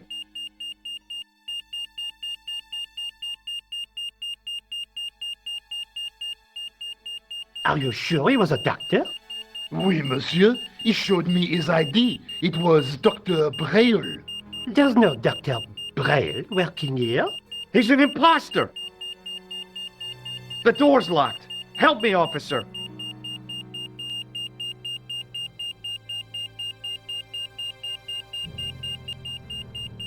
Stand back, monsieur.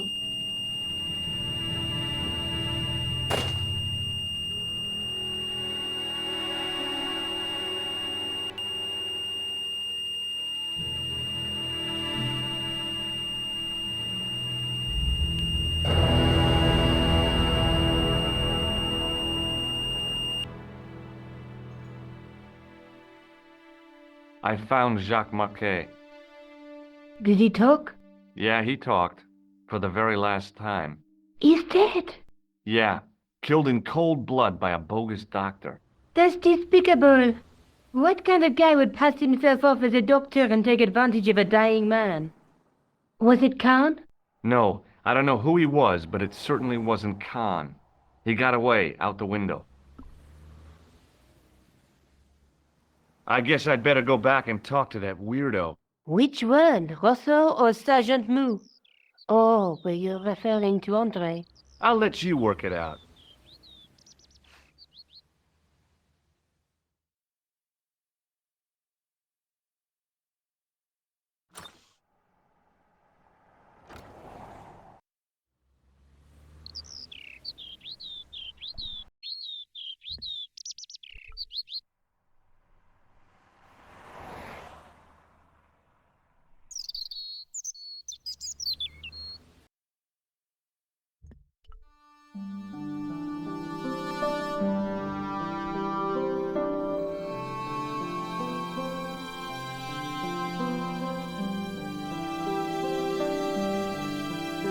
You have left it very late, monsieur.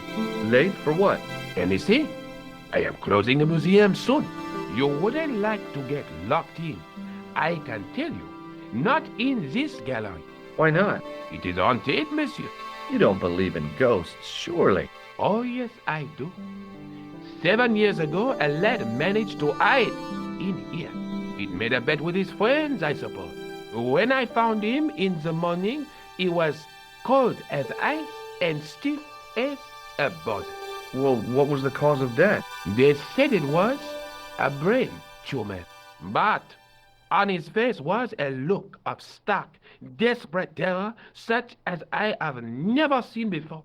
Scary. Forget it.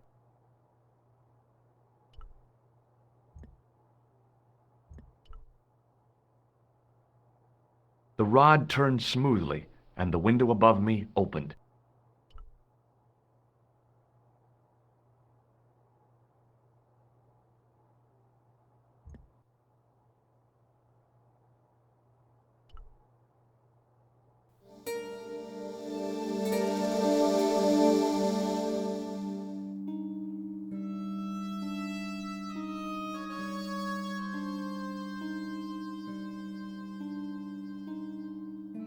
It is closing time, Monsieur Lobineau. Already, there just aren't enough hours in the day. More than enough for me. I can't wait to get home and put my feet up. Eh bien, see you tomorrow. Good night, Monsieur.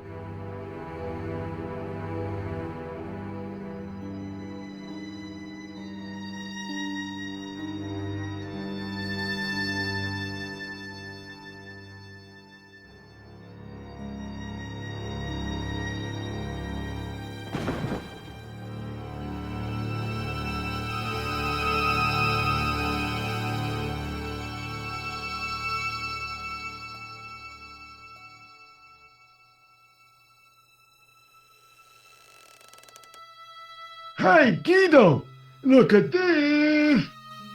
Quit fooling around, you moron! Get your ass over here and bring that flashlight.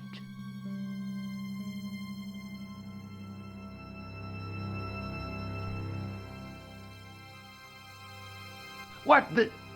Who's there? Let's get out of here!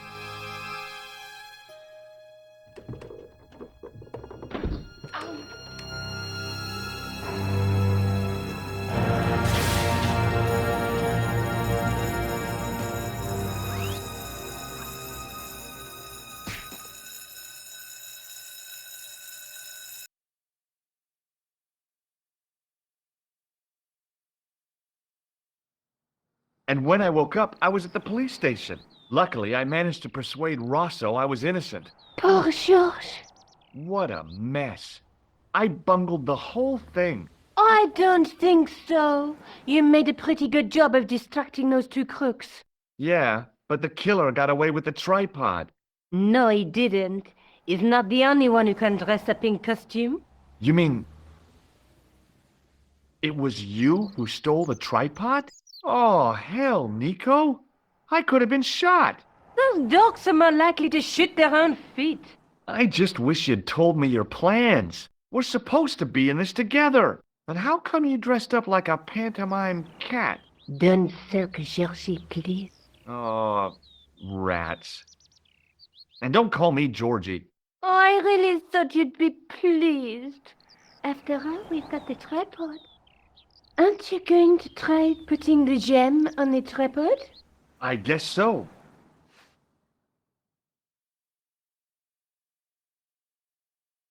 Nothing happened. Yeah. The gem fits perfectly, but what does that prove?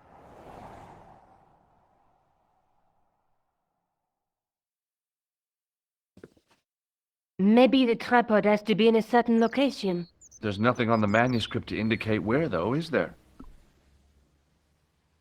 I have to go. Already? You only just arrived. Time and tide wait for no man. Okay, I'll see you later.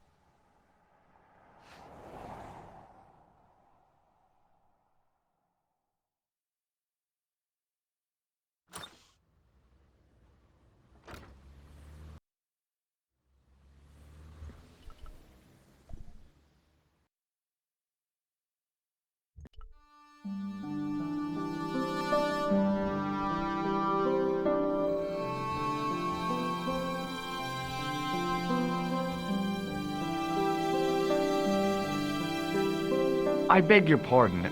Are you André Lobineau? That's me. You want my autograph? No, I was told you may be able to help me. Help? My name is George Stobart. I'd like your professional opinion. Well, okay, shoot. What's with the long face? Haven't you heard? The tripod was stolen. No kidding. I just don't get it. So many other treasures, and the thieves choose the tripod. A modern-day alchemist, perhaps? Who knows? There's no shortage of crazies in Paris. Does the name Montfaucon mean anything to you? Sure, it was the most grisly spectacle in Paris until the Revolution. A public toilet? Montfaucon was the place of execution for many thousands. A dark temple of death, with row upon row of arches, each one framing a grim exhibit. Scores of rotting corpses swung on creaking rope, while the crows devoured their flesh. That explains the image of the hanged man. I found a reference to Montfaucon in Ireland, in a village called Lochmarne. Lochmarne? That's where Pegram was digging. That's right. He'd left the excavation before I arrived. Where was the site of Montfaucon? To the northeast, near the Canal Saint-Martin, but there's nothing there now. The old gibbet was torn down during the Revolution. Thanks for your help, Andre. You're welcome.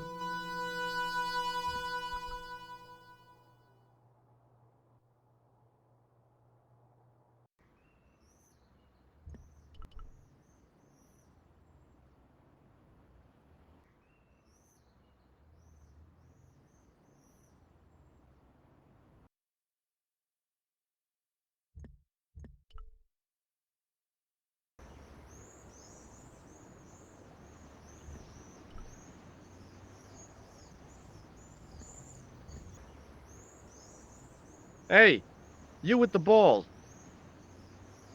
Oui? How did you learn to be a juggler? Juggler? What is this juggler? It's you. You juggle, that makes you a juggler. No! I am a jongleur! A jongler? What's that? Mon Dieu! A jongleur is an artist, a master of the contragravitic aeroballetic mysteries. In centuries past, the courts of the crowned heads of Europe had the jongleurs, witty, erudite men to whom the monarchs turned in their hours of need. Wait a minute, wait. Let me get this straight. Our enemies are at the borders, plague ravages the land, and the peasants are revolting. Thank God we've got Chuckles the Jongler to throw his balls around. I don't think so. That juggling doesn't look so difficult. Oh, it does not, does it not? Perhaps you feel you could do better, no? I'll give it a try. Be my guest. I had no idea what I was doing. But this guy was obviously an idiot, so how difficult could it be? A lot more difficult than I thought. That's how difficult. Still, it was my big chance to be derided by complete strangers.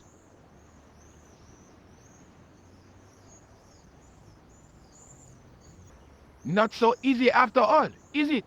No, I guess not. Catch you later. Au revoir, monsieur.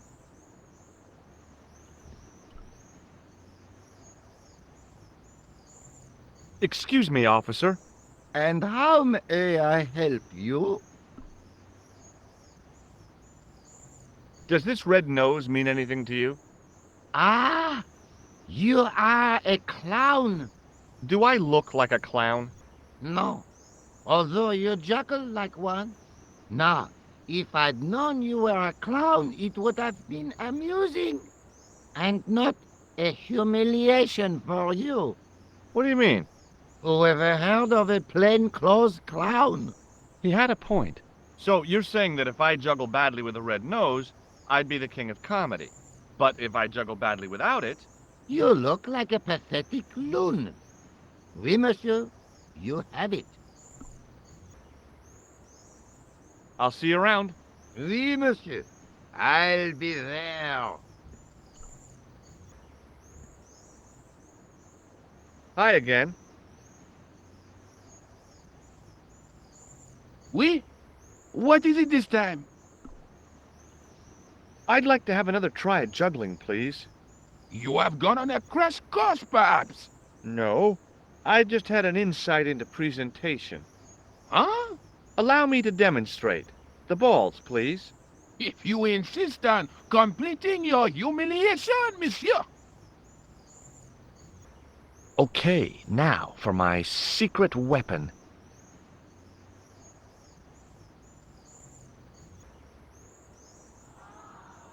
The juggler was speechless with rage.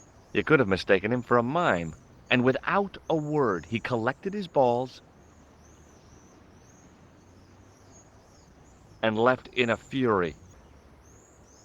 Hey! You forgot one of your balls! Hey! But he didn't hear. Better still, deprived of his entertainment, the gendarme decided maybe he ought to do some policing for a change.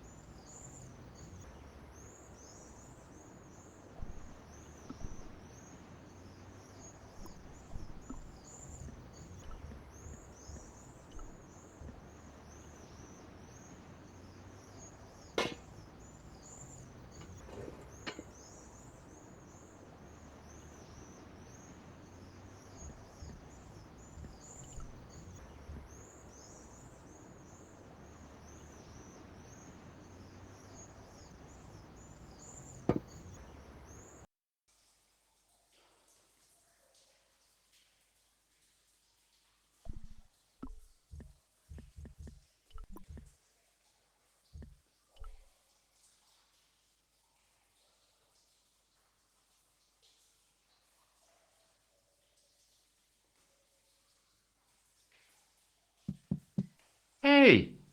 That's hollow! It was time for some brutal destruction. Close up, I could see the plaster was thinner where I'd broken through, and behind it were some cogs and a lever. Here goes. Hey, cool!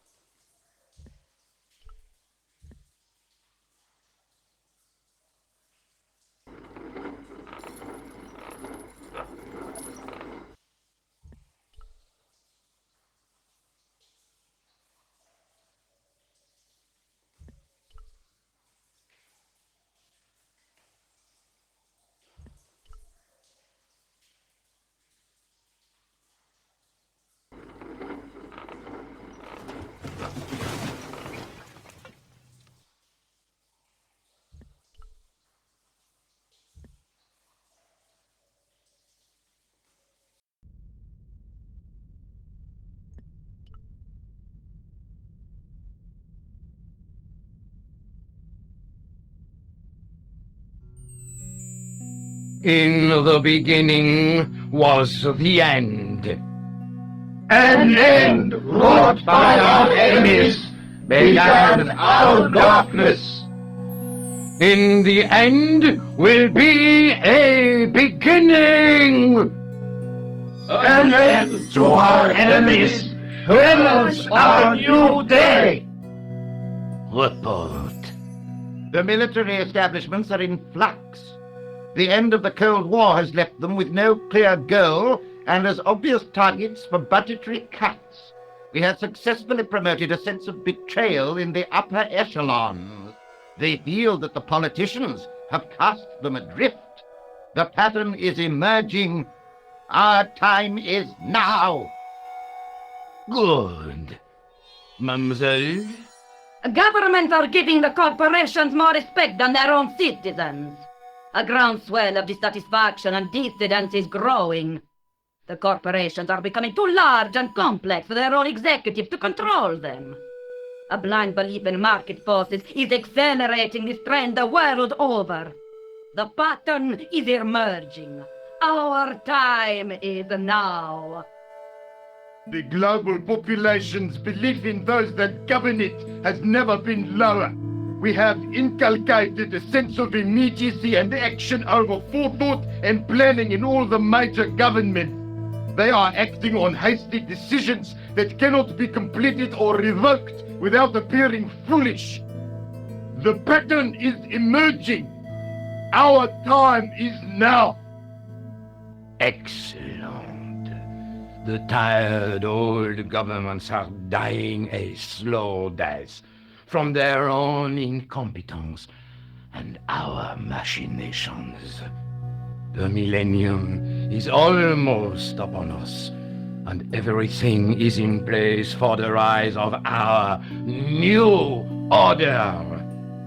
Almost. Professor, where is the broken sword? As we discussed last time, with the loss of the manuscript, our search is as a corollary hindered. And as discussed last time, you have been furnished with a dramatically increased budget.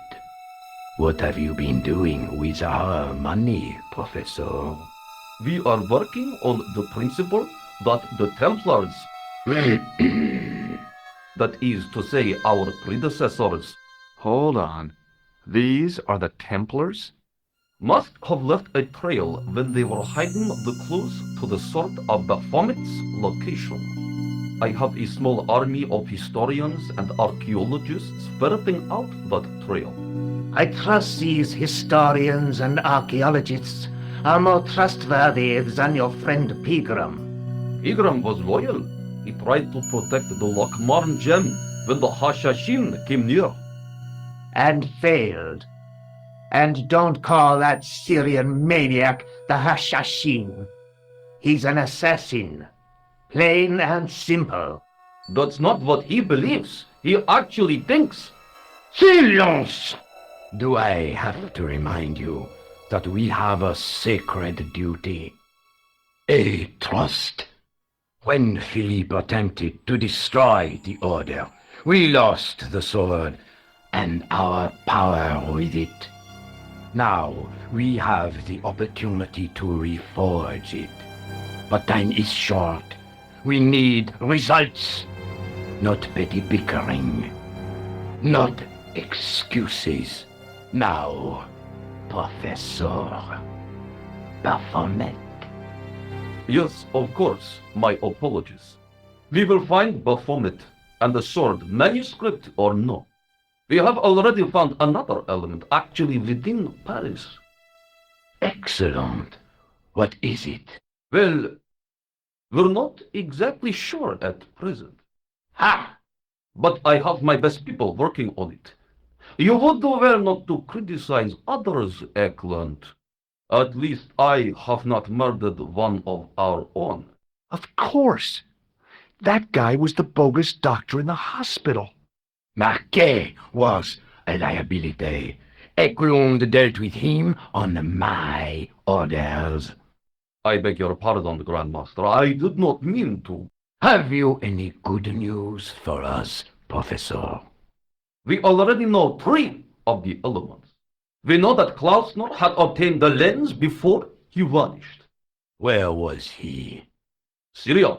We know that he arrived, but after that, nothing. The assassin. I fear so. It's a shame. Klausner was a good operative.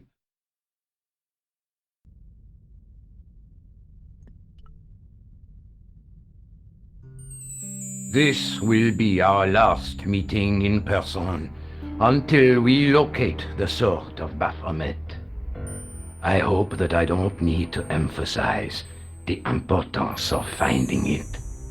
Without it, our endeavors come to nothing. With the sword reforged, we will have the power to sweep the stage of all opposition. The new millennium will belong to us. The next time that we meet, it will be to become the princes of this world!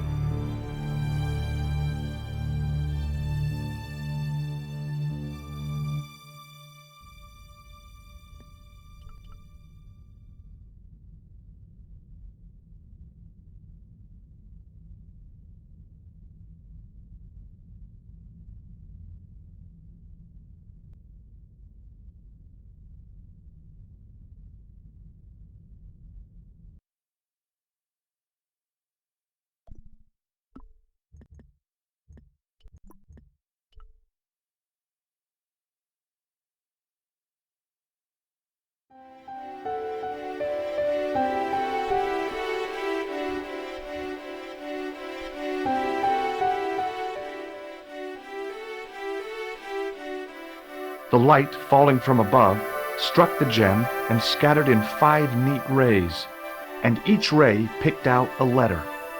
Starting from the seal, I could read M-A-R-I-B, Marib. Now all I had to do was figure out what the heck that meant.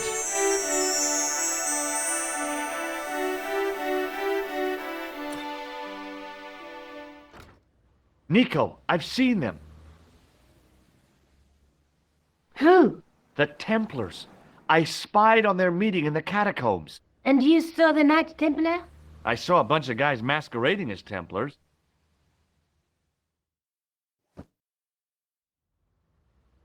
They're after something called the Sword of Baphomet.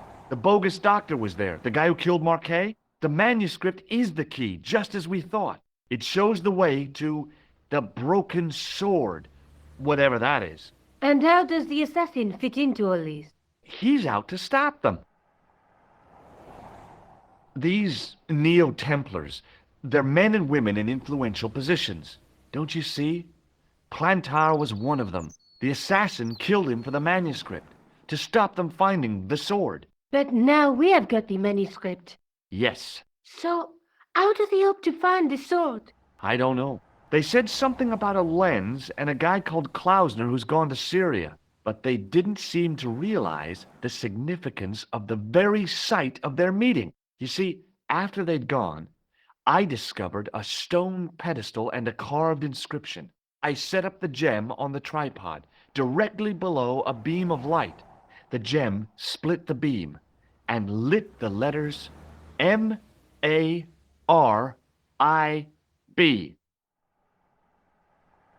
Marib is a village in Syria. Then the Neo-Templars are ahead of us. Klausner beat me to it. You're not thinking of going there yourself, are you? Why not? These guys are crazy and dangerous. That reminds me, you should leave the gem here. Okay. What about the tripod? I'll send it back to André, anonymously. Do you think I should go to Marib? Syria is a long way, Georges.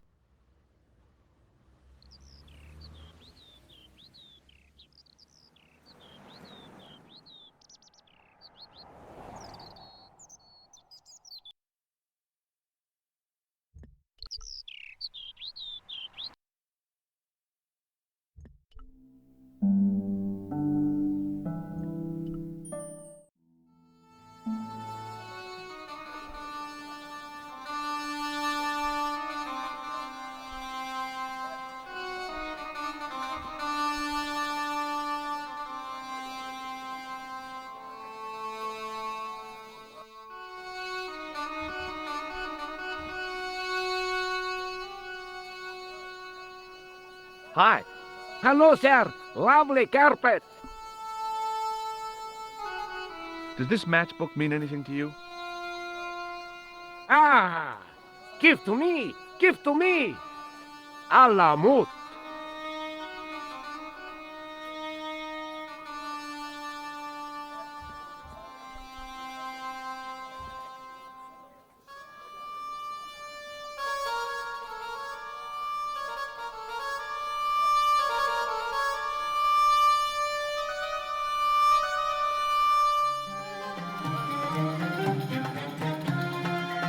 Many beneficent greetings, my most fortunate possible friend.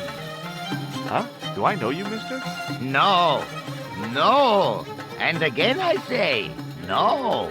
But, my friend, do you not see our mutual good fortune in this meeting? How frank do you want me to be? You are a traveler, yes?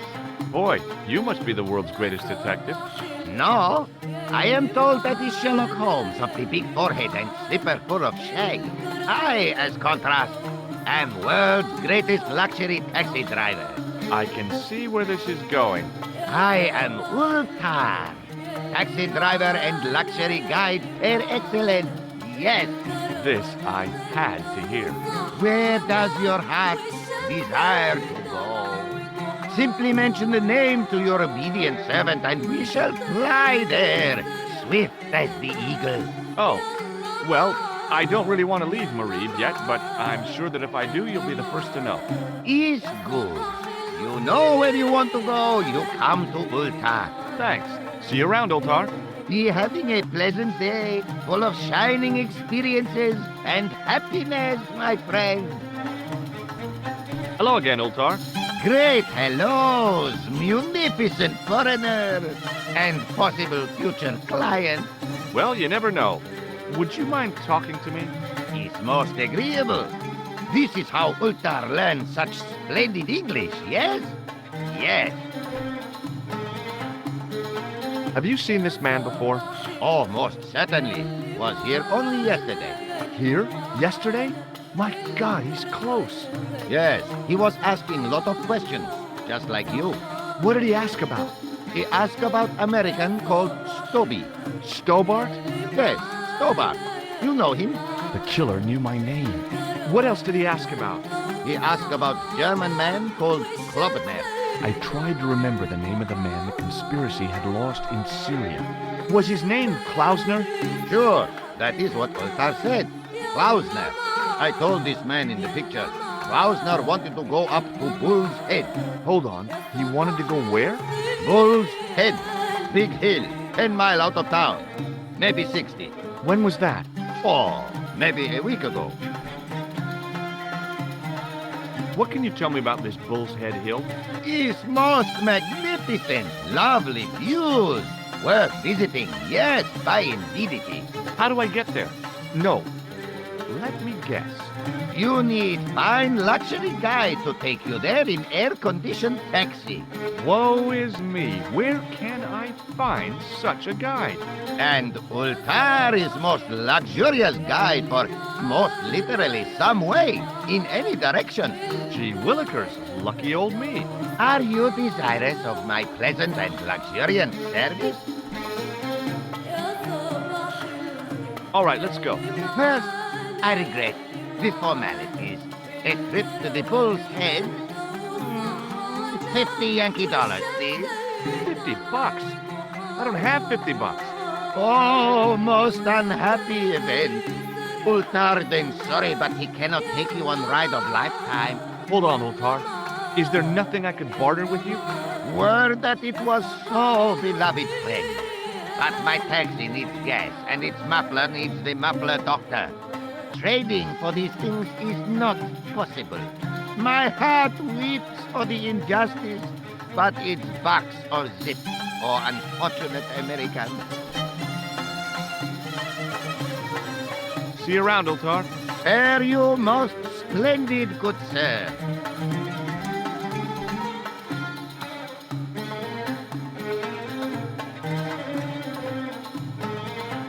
Damn, the door's locked.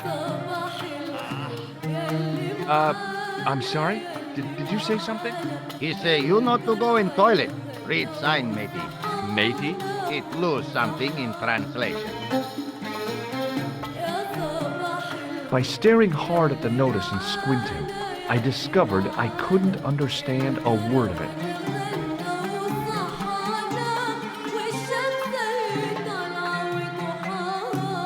Hello again, Ultar. Praise be to Allah. I am blessed with your bountiful presence once more. Could you tell me what that sign means? It's a door stay shut until brush come back. Signed, the management. Oh, well, what does that mean? Manager buy lovely new toilet brush, leaves it by wash basin for 10 minutes, come back, it's been stolen. Not even out of wrapper. He damn cross. Lock up toilet and say, nobody use fine pristine toilet until brush given back. We say, what we do till then, eh? He say, cross legs and use superior willpower. And that's what you've been doing? No, Ultar use bucket. Bye for now, Ultar. May good fortune follow you, mister.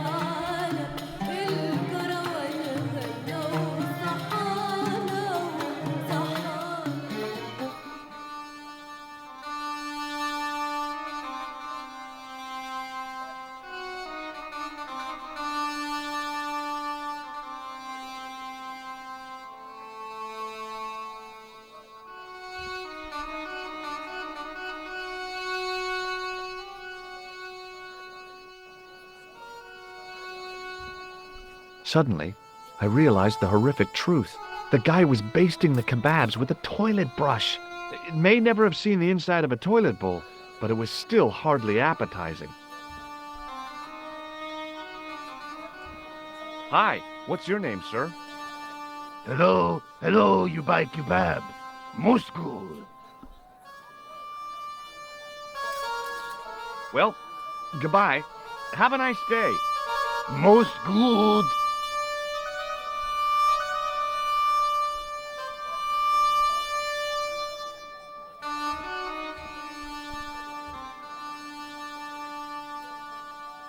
Hey there, young fella. Speak you the English?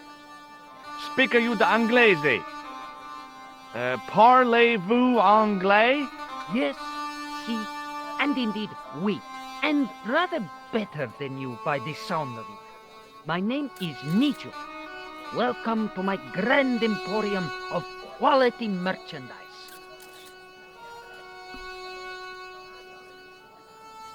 Who's the guy selling the kebabs? Oh, that's Arto. A miserable blighter to be sure, sir. He doesn't seem very happy. He never is. Day in, day out, a face like a wet Wednesday.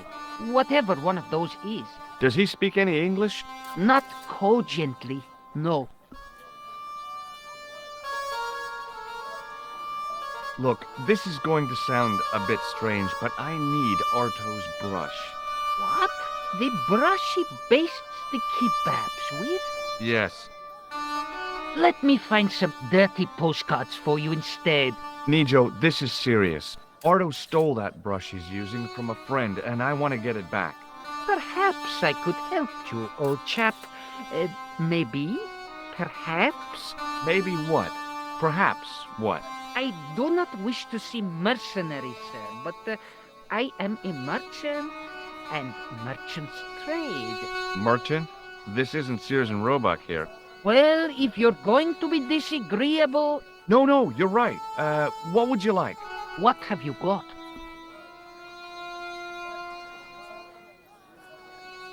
Will you help me get that toilet brush from Arto or not? I'd be delighted to help you, but we still haven't settled on what I get out of it. What would you like? What have you got? What do you think of this, eh?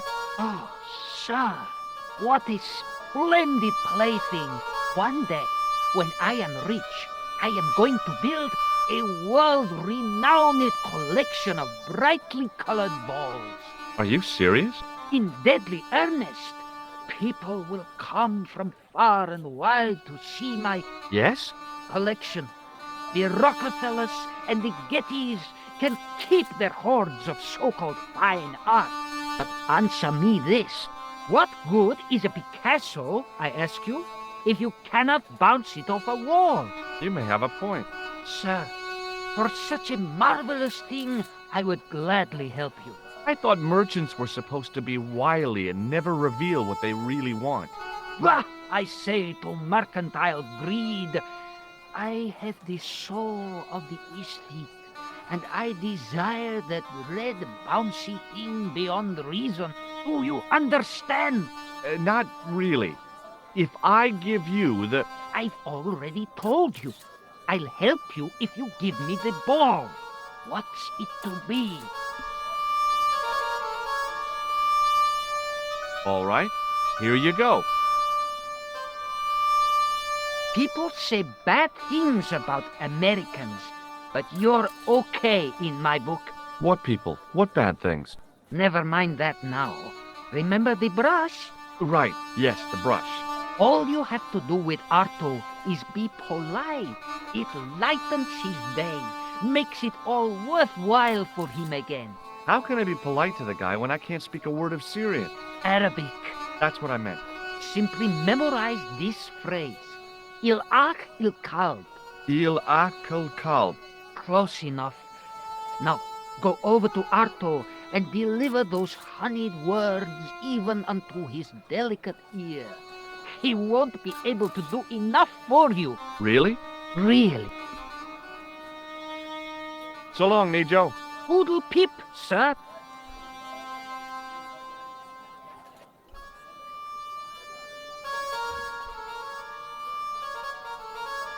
Hello again, sir. Hello. Kebab? Yes? Il akul kalb? Filthy. Bad, bad. I'll kill you. Whoa!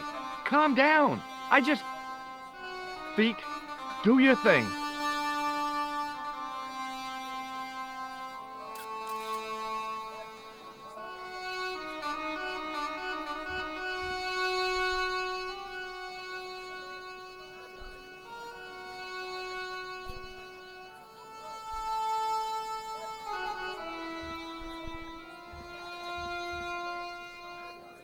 Hi, Nico. What the heck did you tell me to tell him?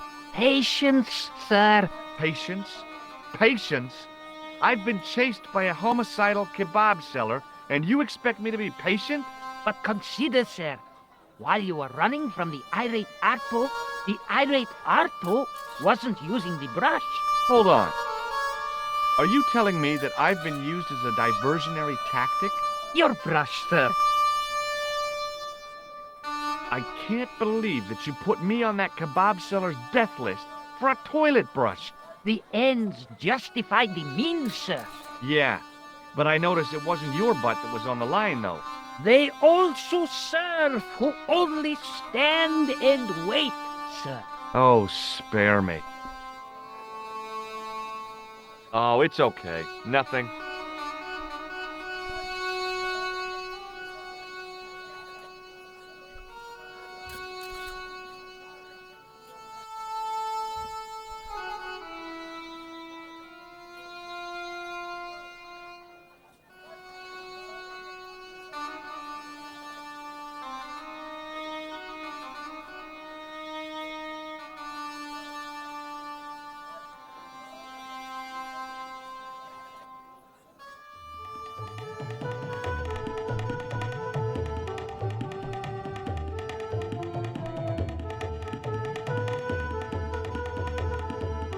Hi. Nice club you've got here. I was wondering if you could help me.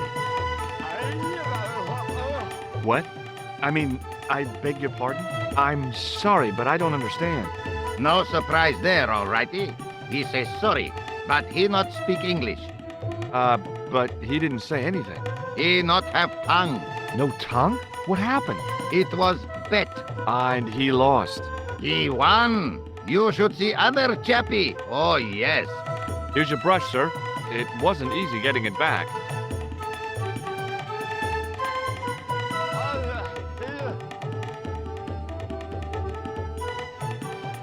The manager took the brush from me, gave me the toilet keys as my reward, and stomped off. What was all that about?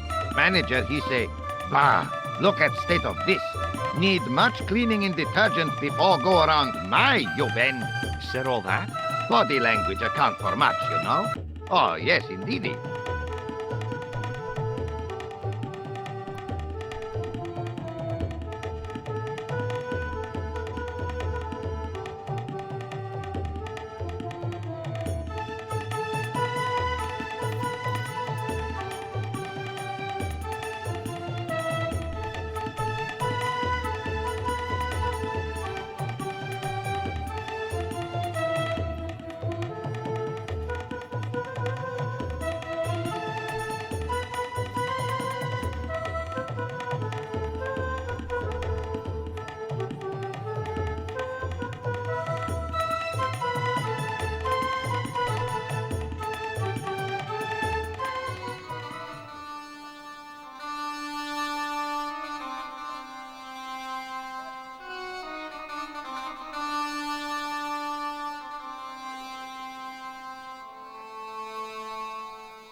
Hello.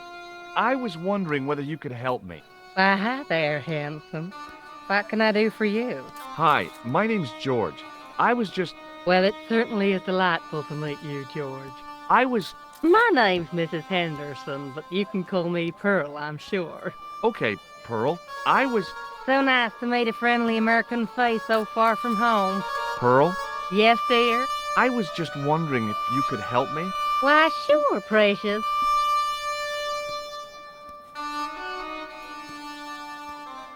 Have you talked to the boy on the bric-a-brac stand? Oh, you've met him? His name's Nico, you know. Oh, he's just so cute, I could die. I'd love to bundle him up and take him back to Ohio. He might not thank you. I'm looking for something ancient, you know. Something to impress the folks back home. The poor boy was trying to do his best, but we still haven't found anything. I've got to go now, Pearl. It's been a pleasure, George. Don't be a stranger.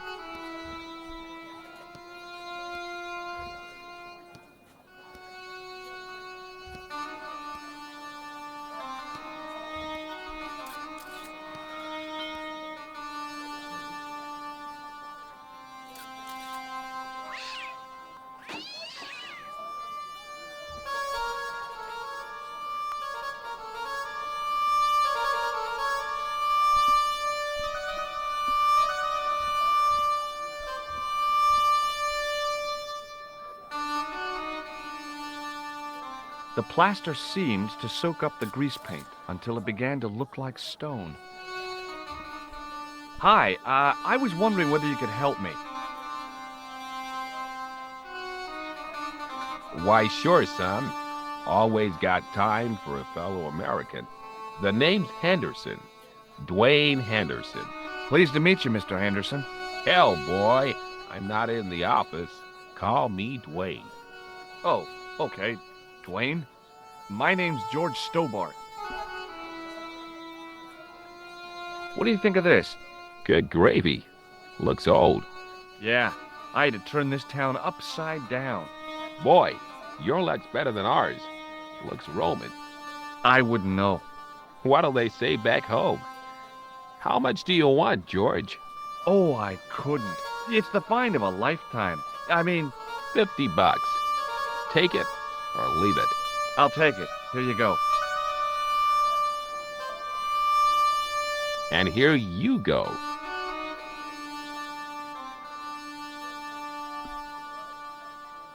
Okay, well, I'll see you around, Dwayne. Count on it, George.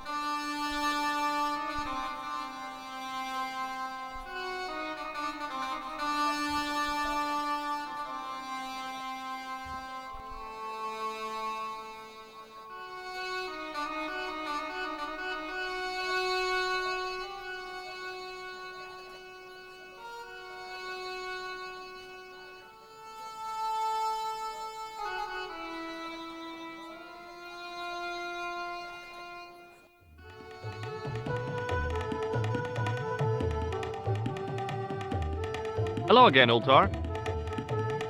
Praise be to Allah. I am blessed with your bountiful presence once more. Look, Ultar, $50 US. A splendid sum.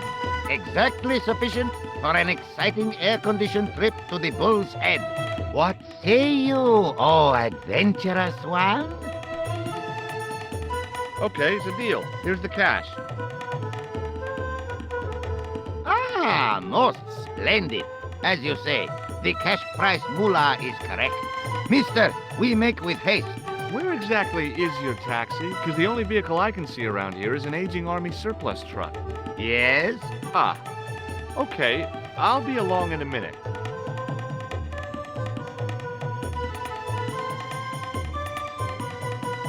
It didn't seem right to take off with the toilet keys, so I left them on the bar.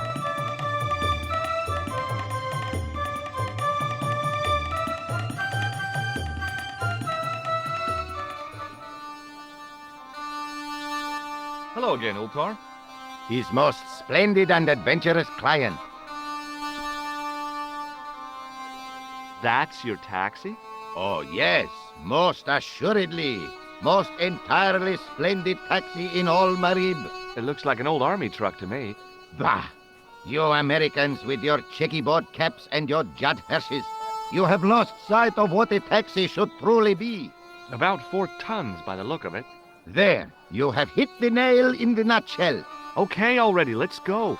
Regrettably not, most esteemed pair. There is a minor problem of a tiny nature.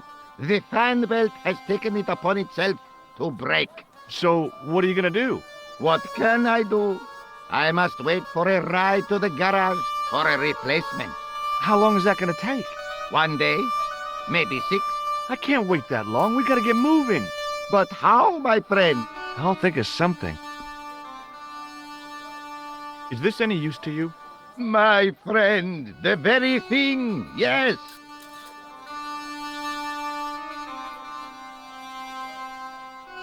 Ultar took the towel from me, cut it in 2 lengthways, and gave me half back. With his half, he did the kind of fan belt replacement that's normally done with stockings. Now, if I knot the ends together, so... Serviceable, yes?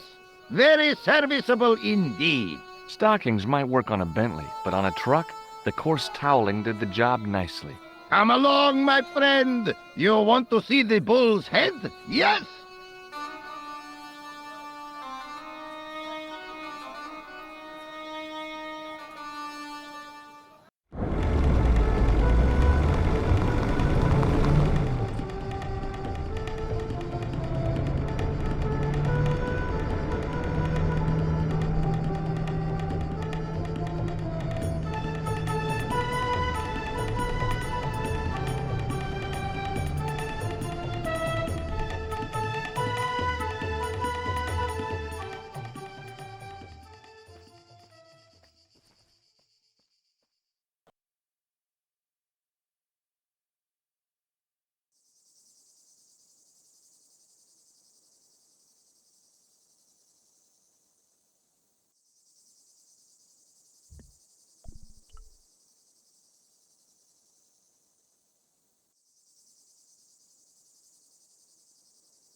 With a flourish, I tied the end of the towel to the stick with a textbook reef knot.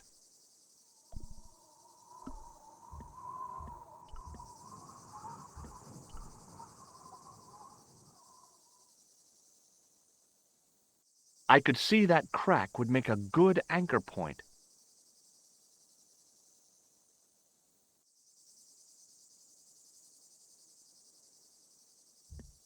Well, that looked really safe. But I had no choice. I hadn't anticipated going mountaineering when I'd come to Syria.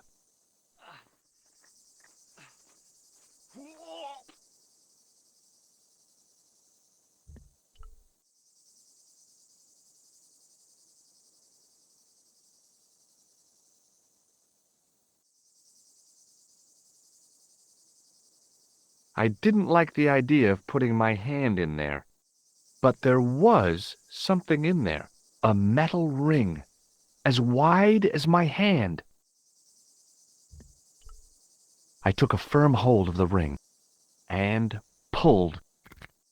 Whoa there!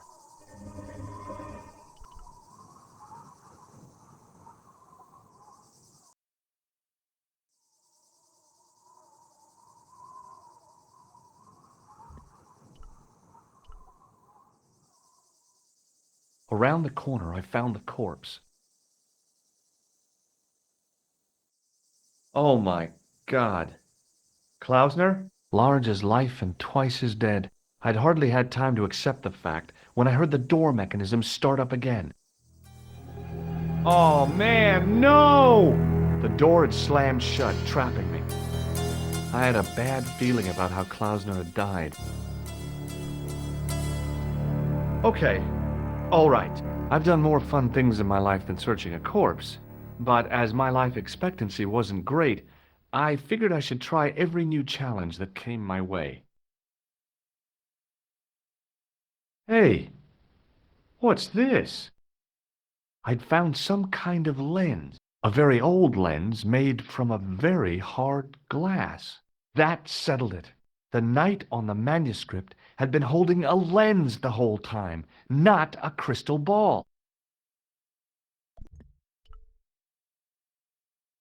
I couldn't think of anything to do with the statue, apart from scaring small children with it.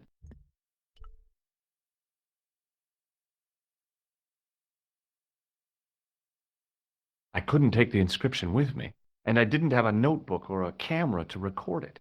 All I could do was stare at it and try to memorize it. In occidenta sita est, in ora mundi. Okay. That would have to do. The mouth's opening. It must be Ultar. My God. If he comes in, we'll both be trapped. Ultar! Don't come in! It's a trap! Stay where you are! You! Hello, Mr. Stobart. We meet in the most unusual places. Please, do not make any sudden moves. I have no desire to maim you. Did you say maim? I did. Dead men tell no tales, as you say. And I want to hear everything that you have to tell. And what if I don't want to talk? Then I shall, most regrettably, have to kill you.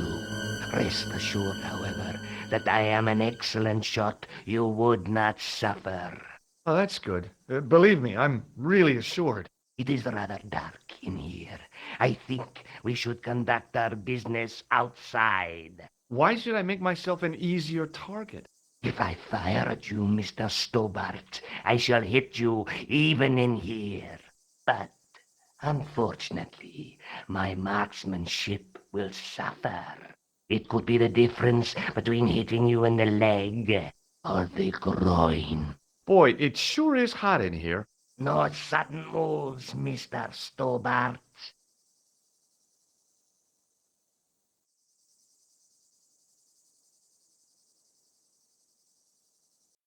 Now then, where shall we start?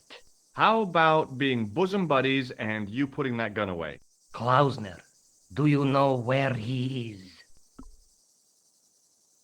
Yep, he's dead. Just around the corner of the cave. You want to look? I'll take your word for it. How did he die? Starvation or dehydration by the look of it. He was caught in this trap you were shouting about?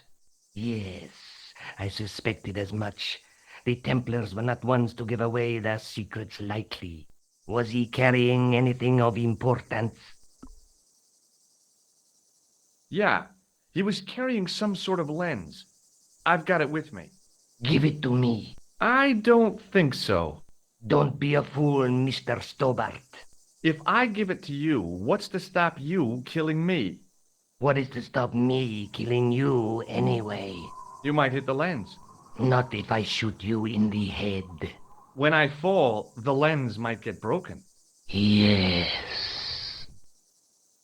You plead convincingly, Mr. Stobart. Perhaps you will live to see another day. Perhaps. Was there anything else? Well, there was something in Latin up on the wall. What did it say? In accidenta sita est, in ora mundi. Ah, the words of Caesar. Yes, that makes sense. Well, I know that roughly it means to the west, to the edge of the world. But what the heck is that about?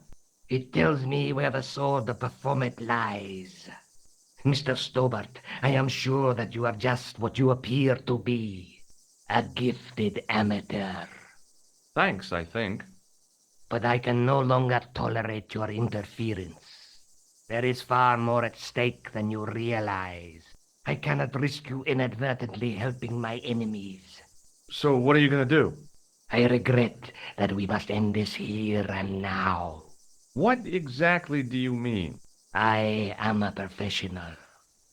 You will feel no pain. Oh, man. You're going to kill me? Your only choice now is whether you die like a man or like a dog. Okay, you're the boss. I'll take my medicine.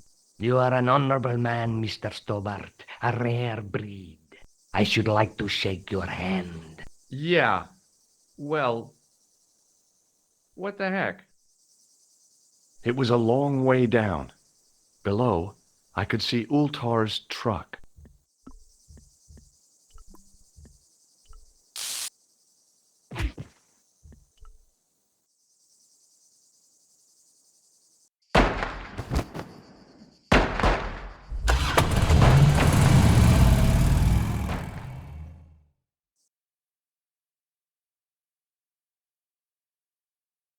Luckily, the canopy on Ultar's truck broke my fall. Thank goodness for that. The worst part of the experience was Ultar's driving. What about the lens? Is it still in one piece? Oh, yeah. Well, it's good to see you again, George. Really? Well, I have to say, I'd have enjoyed Syria a lot more if you'd been there. I wouldn't have been much help. Anyway, you did just fine on your own. I'll be back as soon as I can. Okay.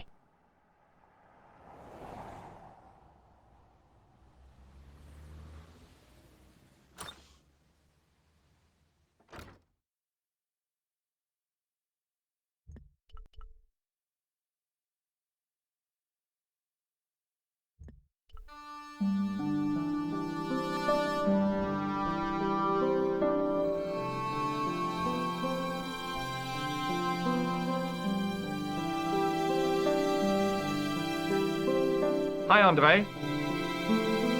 Hello, Georgie. Where have you been? Nico said you were away. I just returned from Syria. Syria? On the trail of the Templars? It's a long story, but I found the bull's head. It was referred to on the manuscript, remember?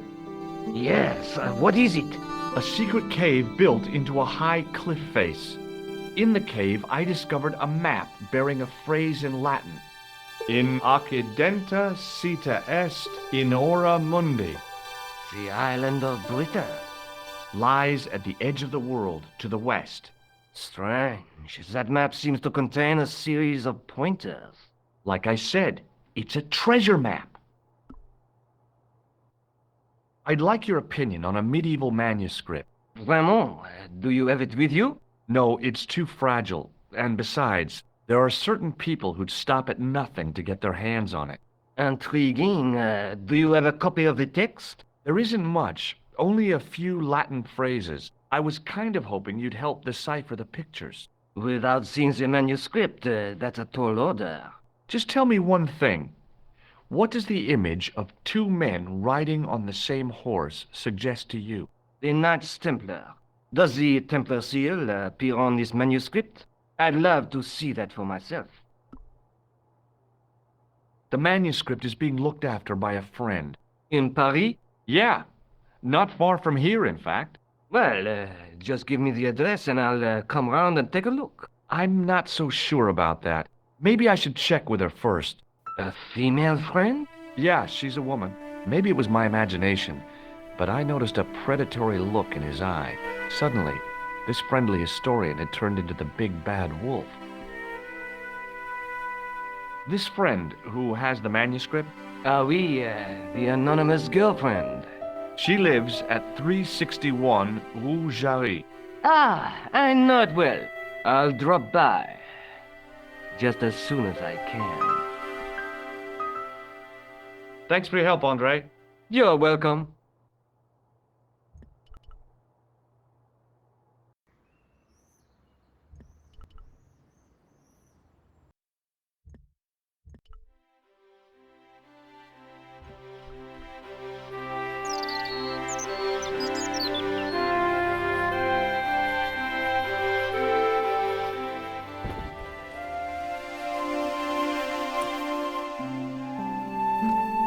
Hey, Nico. Oh, hi. Come in. Oh, by the way, I had a visit from André Lobineau. Oh, yeah. I hope you didn't mind me giving him your address. Not at all. It was lovely to see him again. He was over the moon when I showed him the manuscript. It's not often he gets that excited. He made a sketch of the Knight's crest to take back to the museum. I believe he's identified the family who bear that crest. I sure hope so. I'll be back as soon as I can. Okay.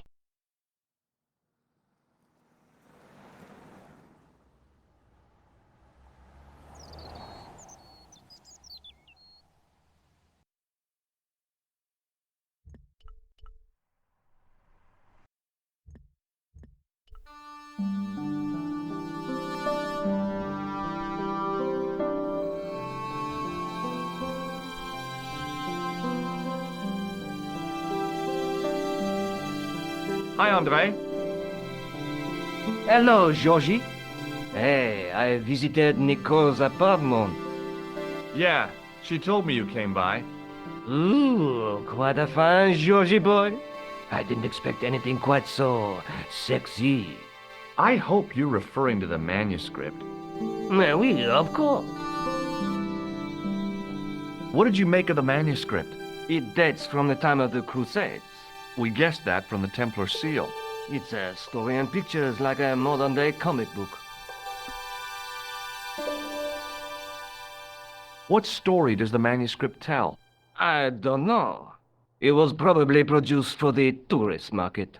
Tourists? Oh, oui, pilgrims in their thousands on their way to Jerusalem. The tourist trade is nothing new, you know. It's been around for centuries. Ever since Joshua made a packet selling souvenir bricks from the walls of Jericho.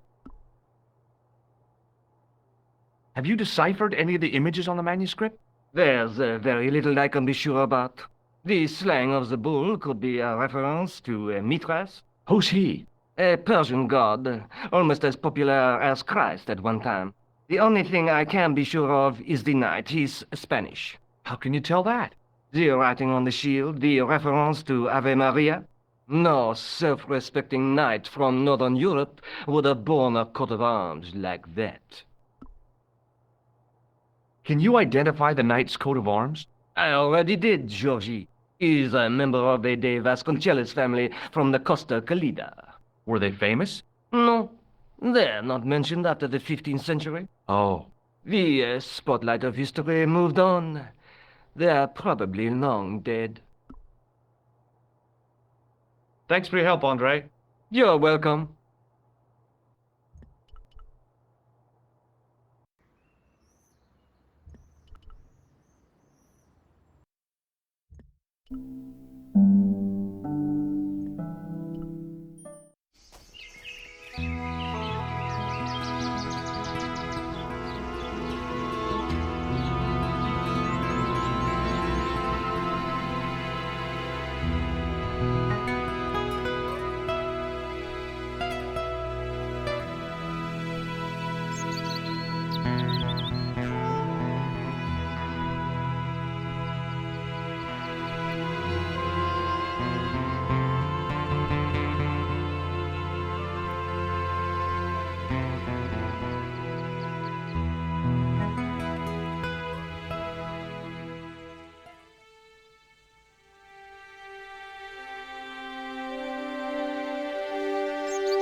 My horse has stopped.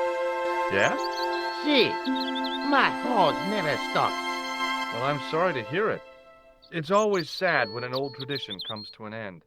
Did you have anything to do with it? See, you. Well, I'm shocked. I'm mortified. How could you think such a thing?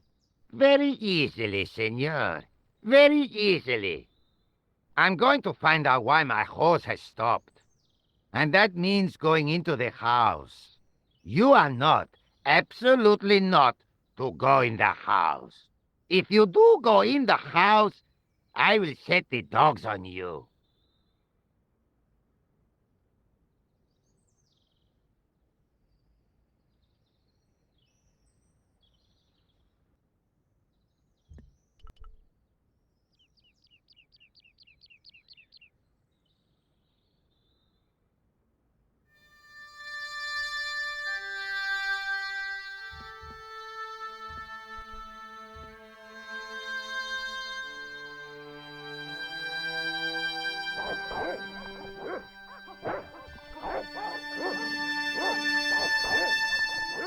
I hid behind the armor and waited for developments. Hey, you! I know you are there, American. All right, you dogs, I'm coming.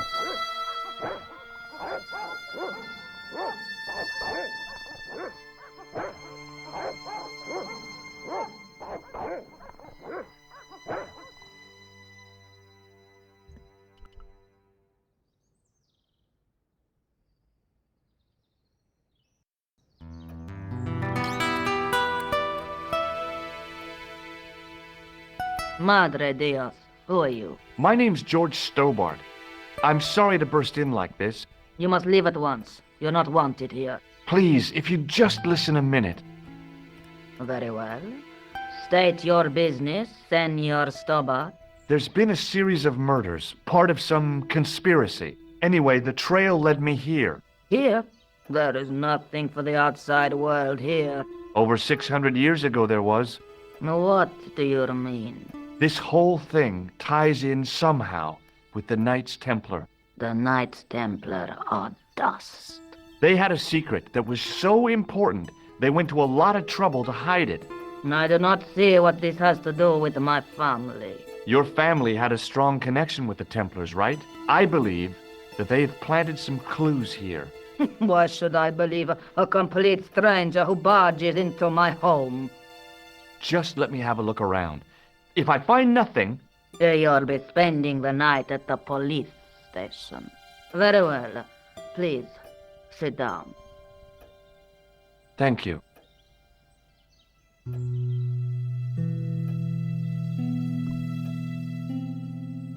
I know your family is involved with the Templars, but I don't know how. You should be asking how my family were involved, Senor Stobart.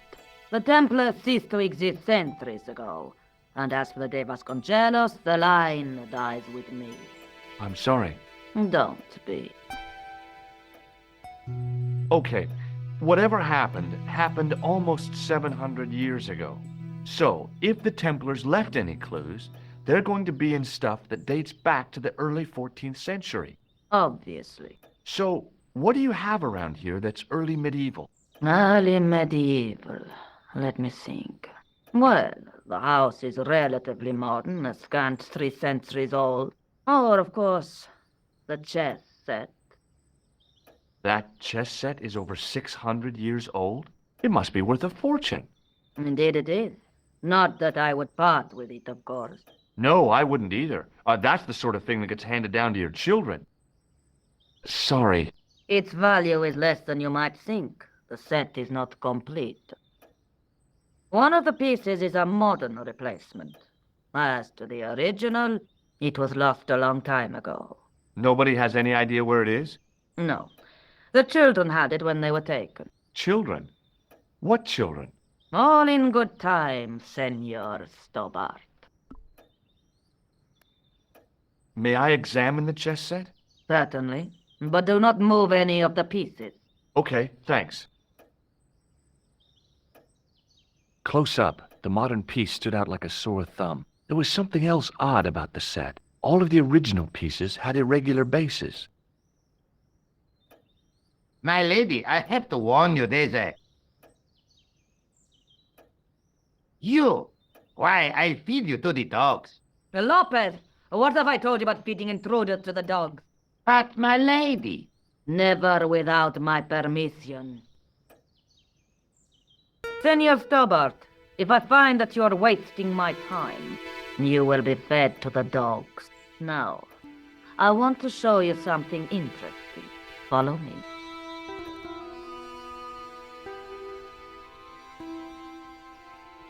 Lopez, unlock the door, por favor. This is the only remaining structure on the estate contemporary with the Templars. Nice.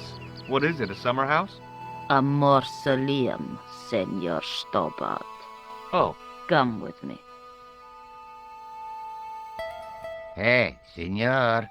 Yeah? I do not know what you have told my lady to be shown these favors, but I do not trust you. You've got nothing to worry about. Aren't you coming in? No, the dead do not interest me. My garden is a living thing. I will be there.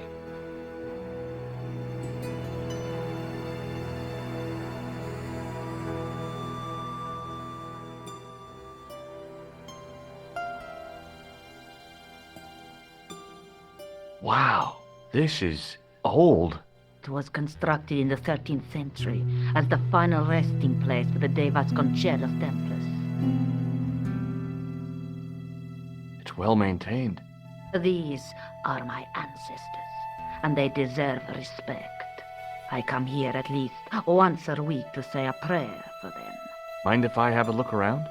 By all means.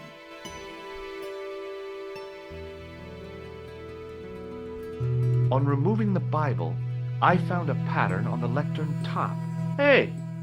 It's a checkerboard! Close up, I could see that the pattern was made up of glass squares over a checkerboard pattern. Some of the squares had little jagged holes in the middle. May I ask you something? You may ask. What's the story with the glass chessboard? Glass chessboard. Oh, the pattern on the lectern, purely decorative, I'm sure. There are pieces of glass missing from it. Oh, it has been like that since I was a girl. The gaps in the glass chessboard look awfully deliberate. No, it is ridiculous. What possible significance can it have? It's part of a chessboard, and the gaps are for... Senor Stobart. You cannot mean... This place was built for the Templars. Your chess set is as old as the Templars. It's kind of suggestive, isn't it? I think this must be it. This is what the manuscript is pointing to. This is extraordinary.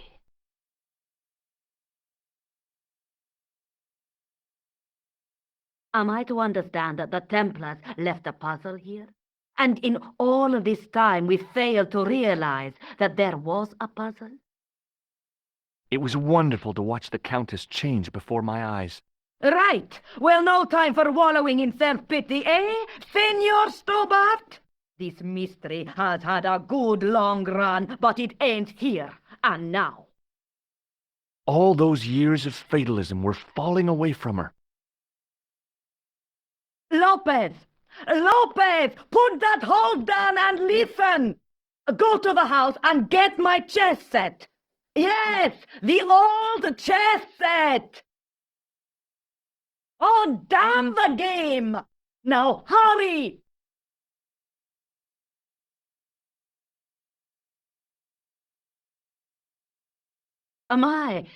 This is exciting, is it not? Don't get too excited. This could be a blind alley.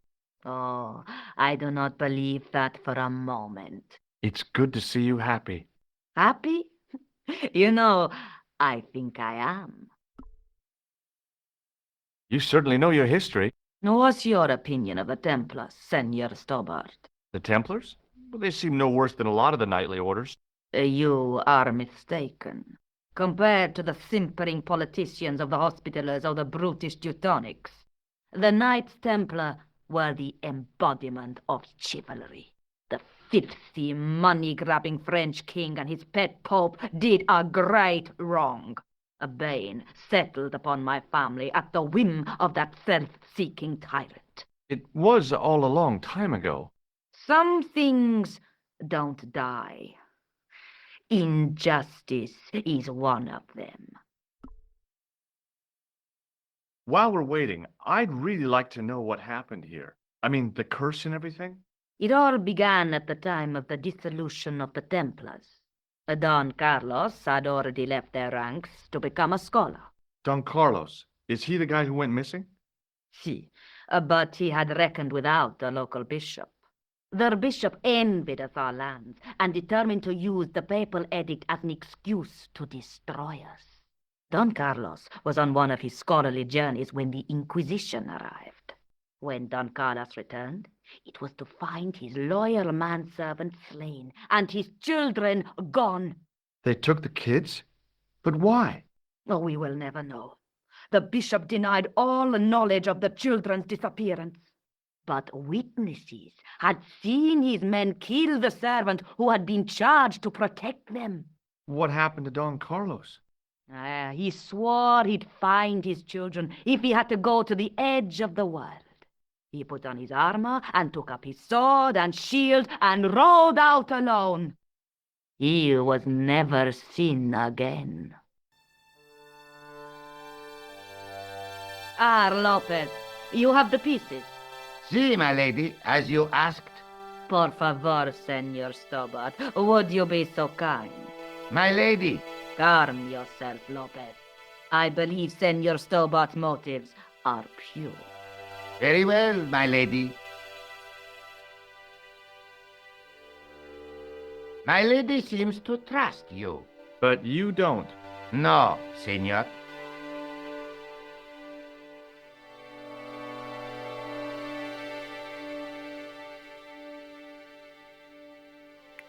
It fits, Senor Stobart. It fits. Working quickly, I found which pieces went into which holes.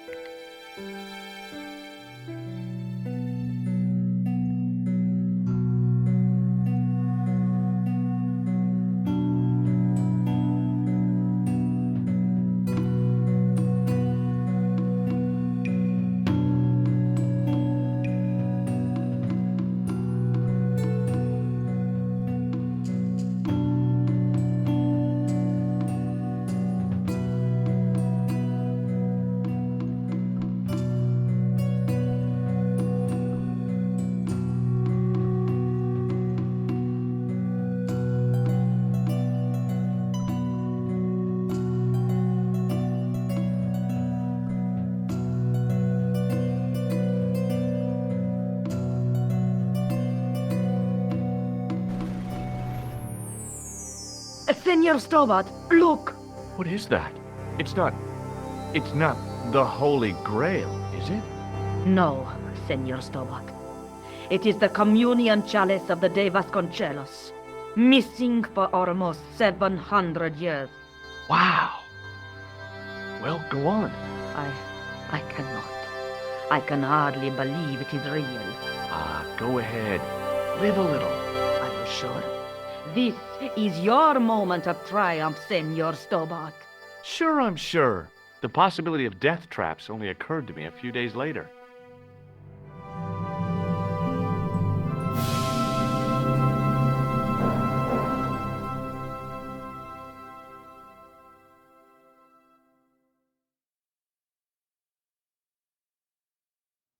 So the curse of the de Vasconcellos is lifted? Oh no, the Countess was thrilled to find the lost chalice, but there's still the riddle of the missing knight. Well, you can forget about that now and get back to finding the Templar's secret. Actually, I promised the Countess I'd find Don Carlos. You what? I can explain everything. You have got the odds for a withered old Spanish aristocrat? The Countess entrusted me with the chalice and the quest for her ancestor's tomb. You're as crazy as she is. Haven't you got enough problems? Khan and the Templars? It's all part of the same thing. The chalice is important, I'm sure. The manuscript pointed us to the knight, and I have to find him. What then? I don't know. But when the knight and the chalice are reunited, maybe I will. I'll be back as soon as I can. Okay.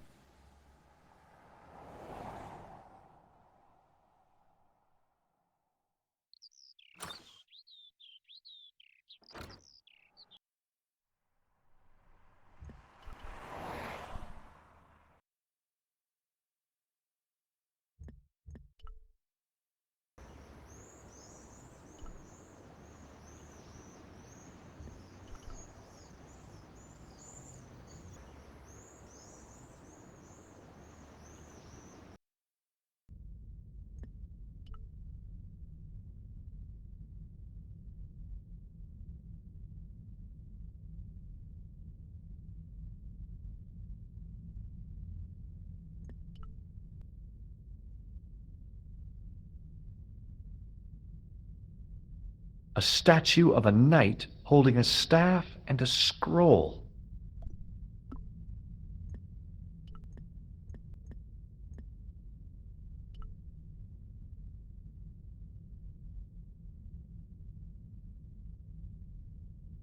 The lens fitted into the end of the scroll like a hand into a glove. Hey!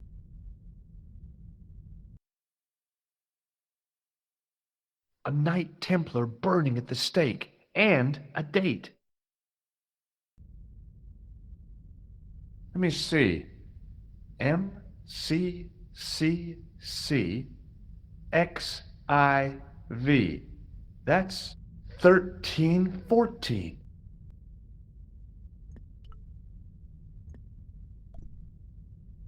Excuse me, Father. Pardon? Do you mind if I ask you a few questions? Not at all, monsieur. It will be my pleasure to help you. What do you make of this chalice?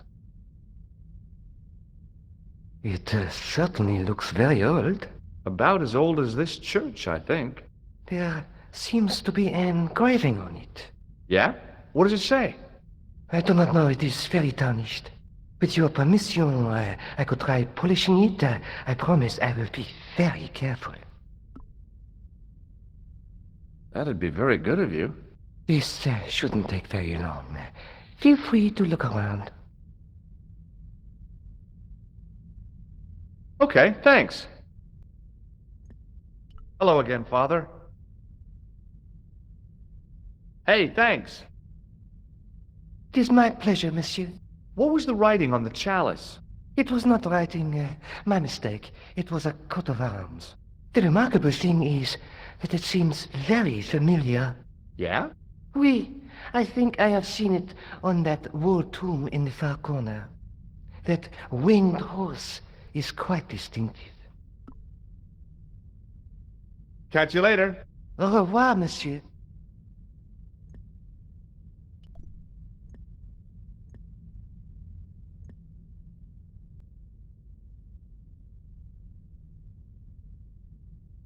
Now that my attention had been drawn to it, there was no mistake. There was no name on it, but the coat of arms was undeniably the Pegasus of the de Vasconcellos family. I'd found the last resting place of Don Carlos. My eye was drawn to the biblical references carved into the edge of the tomb. Hey, maybe these biblical references mean something. Psalms 32:7, John 4:11, Corinthians 1:4-5, and just one more, Psalms 22:21. I may not be perfect, but I've got a memory like a steel trap. The chalice had led me to these inscriptions, but it looked like a happy coincidence to me. After all, the de Vasconcellos arms were already on the manuscript. Nope, I was still convinced that the chalice had some significance all of its own.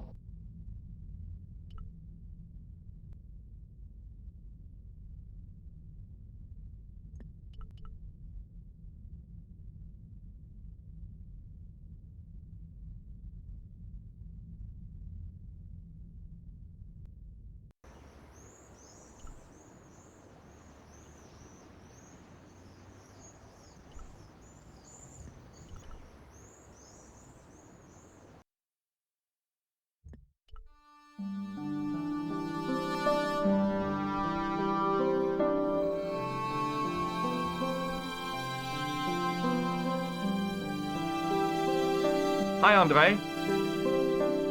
Hello, Georgie. While I was in Syria, I discovered a strange pagan statue. It was like a head with 3 bearded faces. Horrible. That sounds as if it could be Baphomet, the idol described by the Templars. The poor Knights of Christ had an idol that looked like that? Allegedly. The description of the idol came from the evidence extracted by the Inquisition. Mind you, not one statue or idol was ever found on Templar property. Until now, that is. Just last month, a statue of Baphomet was unearthed right here in Paris. Where? At the Institut Hermétique de Naval. The statue is beneath the foundations. It was discovered by some workmen while renovating the building. Can you tell me any more about the statue of Baphomet? It's a fearful image, even now, a bearded head. The base of the statue is carved with Templar symbols. One of the workmen noticed a curious stain at the base. He claimed it looked like blood. Blood? That's right. Thanks for your help, Andre. You're welcome.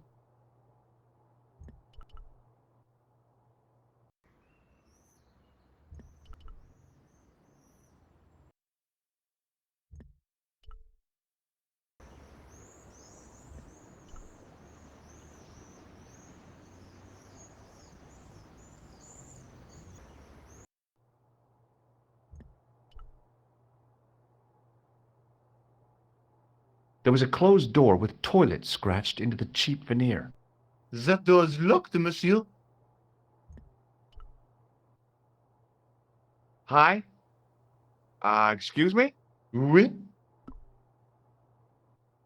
Trying to get into a locked washroom. I had the strongest feeling of déjà vu. I'd like to use the washroom, but the door's locked. Oh, that's no problem. You can have the key. Thanks.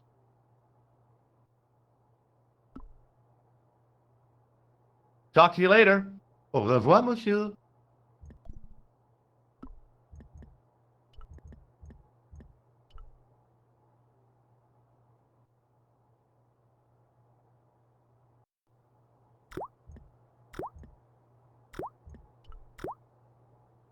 A filthy wash basin hung on the wall.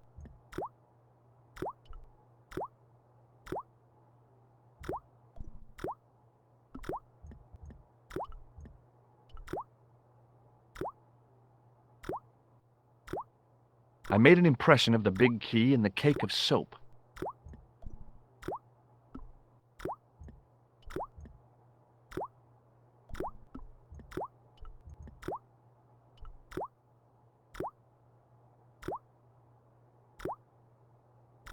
I carefully sprinkled the plaster into the soap mold I'd made of the key.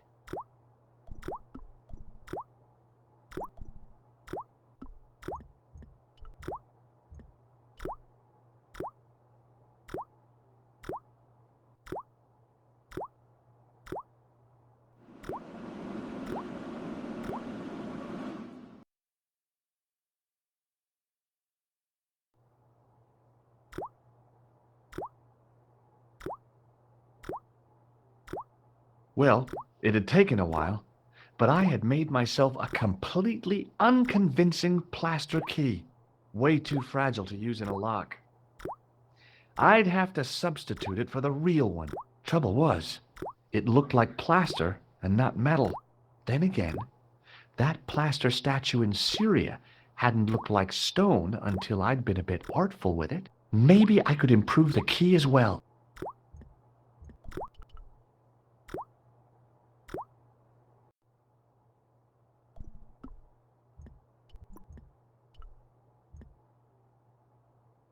What is it? Here's the keys. Thanks. Merci, monsieur.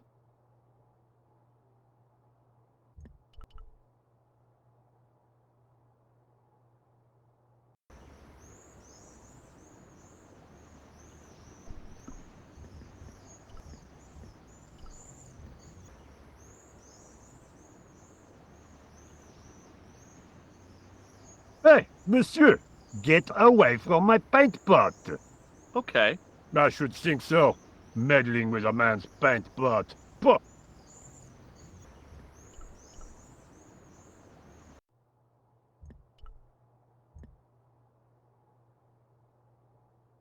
Do you mind if I use the phone?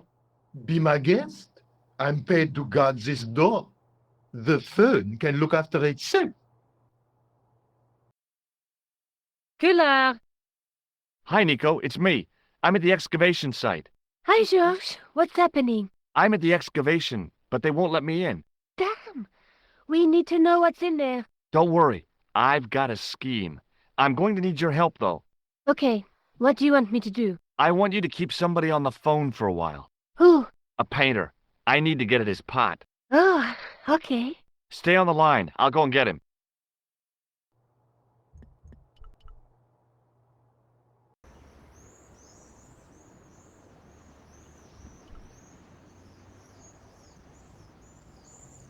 Excuse me, could you help me? What is it? I've got a few questions. You've got a phone call. For me? Are you certain? It's a woman. She sounded hot. What woman?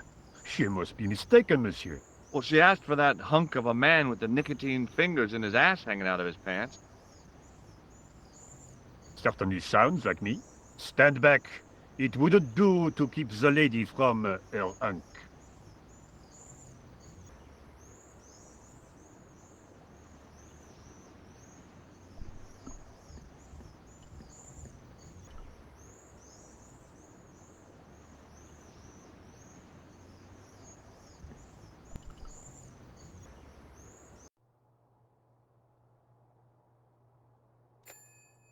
Well, monsieur, what a strange woman.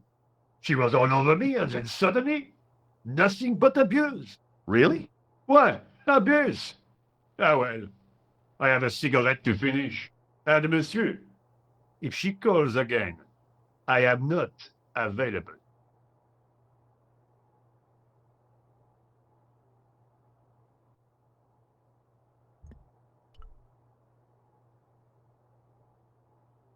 A thermostat was mounted over a radiator. The radiator was pumping out heat as the thermostat was cranked right over to full. No wonder it was warm in here, even with the door open to the chill of fall. Hi again. What is it? It sure is hot in here. I have to have the door open to allow the workmen access, so why not? I turn the heat up. You could wrap up warm. I have my gloves if it gets cold, but why bother when it's warm anyway? I need to use the toilet again. Again? Already? I have this problem. How technical do you want me to get? Never mind. Here's the key.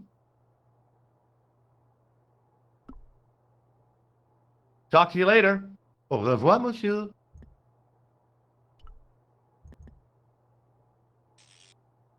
I turned the heating off.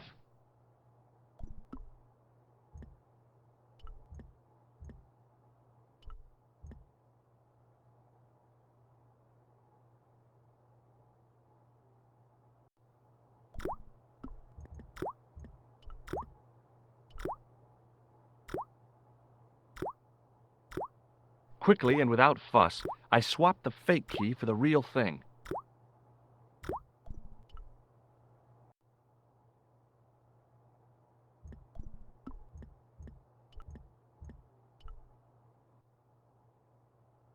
What is it? I held my breath and hoped that he wouldn't notice the substitution. Here's the keys. Thanks. Merci, monsieur.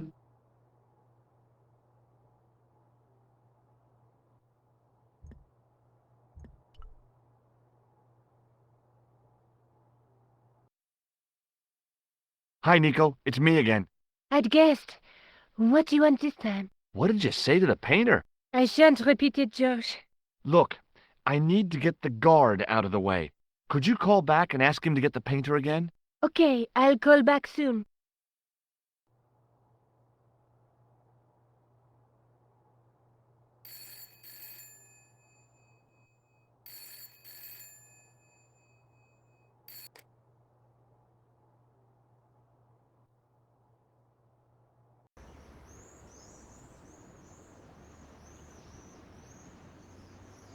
This looked like a good place to watch things develop.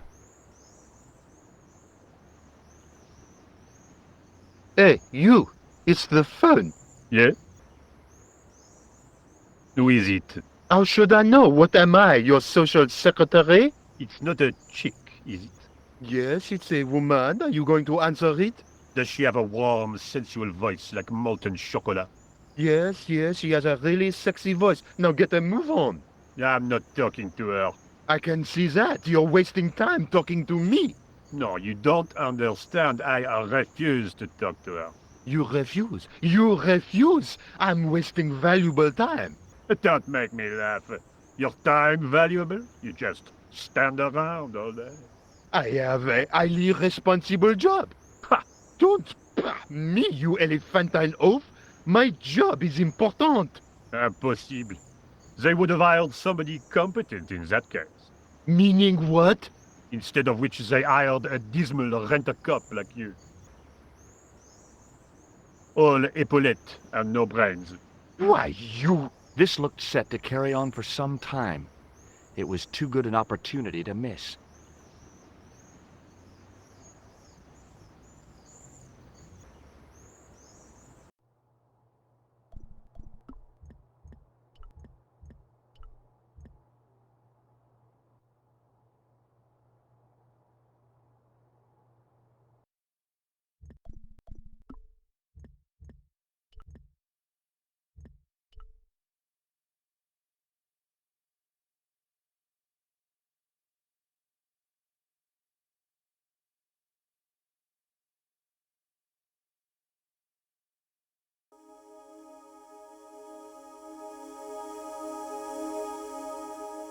And there it was, decoded by the curves of the chalice, the image of a church.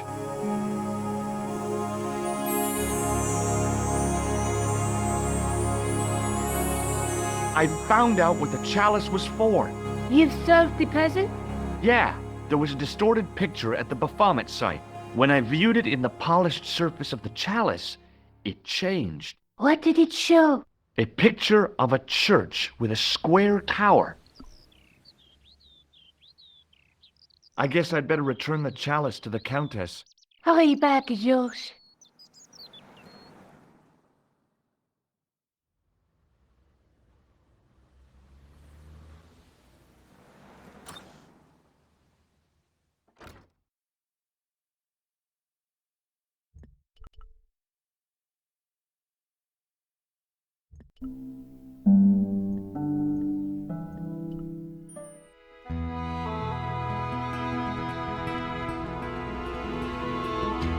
I'd been planning to return the chalice anyway, but I hadn't expected the trail to bring me here.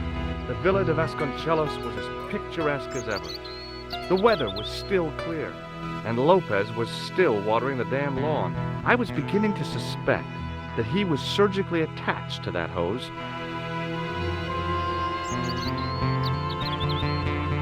Hi there, Lopez. How's tricks? Senor Stobart, how pleasant to see you. You are well. Fine, thanks. Is the Countess in? She is waiting for you. I will show you up. It's okay, I know the way. Senor Stobart, I feel I owe you an apology. No, you don't. I was impolite on our first meeting. Look, Lopez, just forget about it. I came on like a snake oil merchant. I wouldn't have trusted me in your shoes. You do not understand. Finding the chalice has given my lady a new lease of life. It's a marvel. She smiles, she laughs. The tradesmen are saying that she is on Prozac.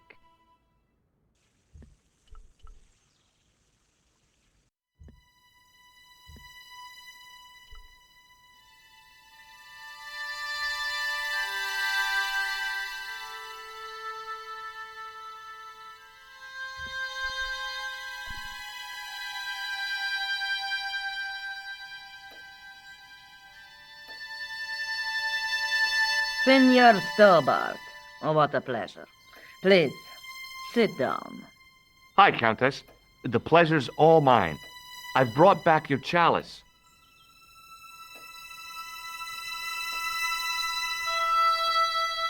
Why?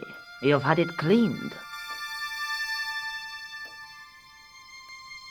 Yeah, I met an obliging priest with a soft cloth. Have you resolved the Templar mystery? No, not yet. I don't even know what it is I'm after. There are many stories of the knight secreting great wealth away. Whatever. All I know is I don't want the bad guys to get it. Ah, to be young and live in a world of moral absolutes. There's something else that I discovered carved on Don Carlos's tomb. Biblical references. What are the references, Senor Stobart? Psalms 32:7, Corinthians. I am not a good enough scholar to know the Bible chapter and verse. I meant, what are the quotations? You know, I forgot to ask the priest. I'll have a look around if that's okay. My home is your home. I shall remain here.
The candle had burnt brilliantly, but only for a couple of minutes.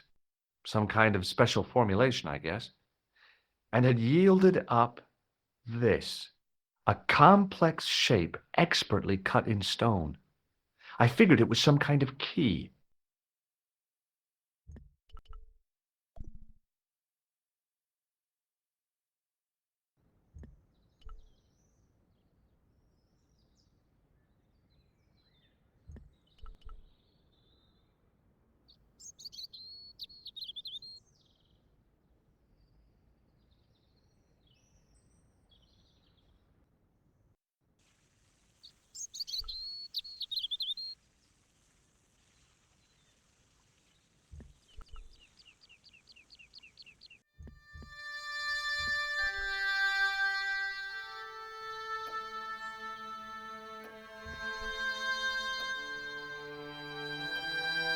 Hello again. Mind if I sit?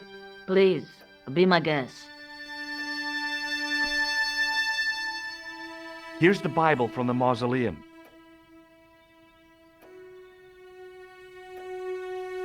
Very well. Let us begin. The first reference. Psalms 32:7. Thou art my hiding place. Thou shalt preserve me from trouble. Thou shalt compass me about with songs of deliverance. My hiding place. Don't get your hopes up too high. This might just be leading us to where we found the chalice. You are right, of course. The next. Okay, John 4:11. John 4:11. Here. The well is deep. The next. Quickly. Okay. Corinthians 4:5.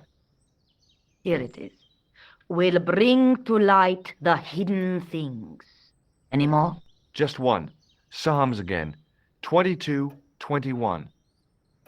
Save me from the lion's mouth, for thou hast heard me from the horns of the unicorns. The last is confusing. Lions, unicorns, what's it mean? I can't guess. Salient points seem to be a hiding place and a deep well. In no sense is their mausoleum a well, Senor Stobart. Is there a well in the grounds? I do not know. I suppose that there must have been once upon a time. Lopez is the man to ask about anything pertaining to the estate. I'll just have another look around. Very well.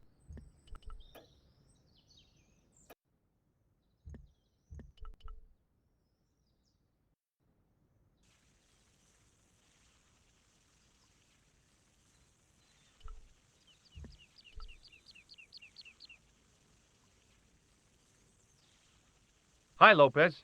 Got a minute? Certainly, senor. How can I help you? You must know just about everything that there is to know about this place. See, I have lived my whole life here in the service of the Vasconcellos. Do you know of a well anywhere around here? A well? Si, senor. This used to be a fortified villa. How can you last a siege without water? Great! So where is it? How should I know? The well was covered over in the last century. It was dangerous, you see. And you have no idea where it was? None. It was hidden even before my grandfather's time. Well, you must have a vague idea of where the well is. It must have been in the old house's courtyard, so that would put it around here. Here? Okay. Now, how do we find it? There might be a way. Let me think about it. Any ideas yet? We are looking for a source of water, see? Yes. For generations, the Spanish country folk have had a secret way of locating water, even if it is meters beneath the ground. Ah, you're not talking about water dousing, are you? Eh? You know, you get a stick and walk around until the stick twitches and dig there. Oh, you've heard of it. Yeah, I think most of the planet has. Okay, let's get a stick. Uno momento. It must be a special stick, a Y of hazel. Right. Do you have any hazel trees? See, here. That is hazel. Catch you later, Lopez. Adios, Senor Stobart.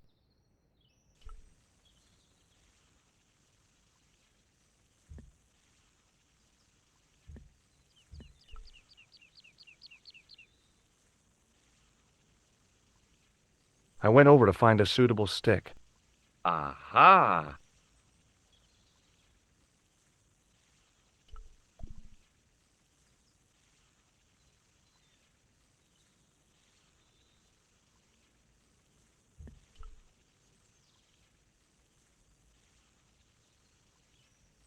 Hi, Lopez.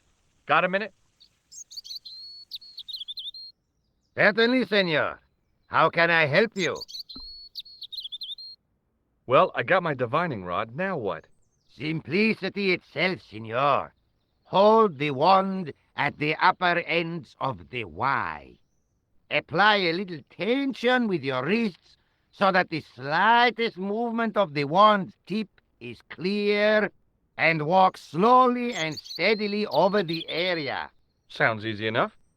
We'll find this well in no time.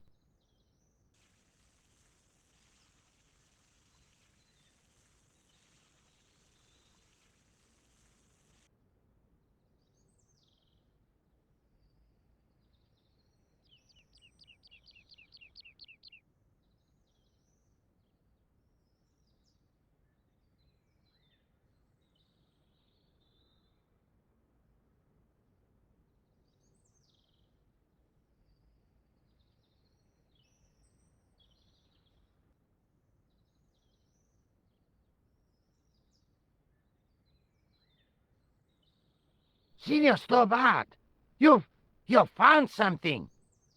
This is it. This is where we find the secret of the Templars. Hidden here for hundreds of years.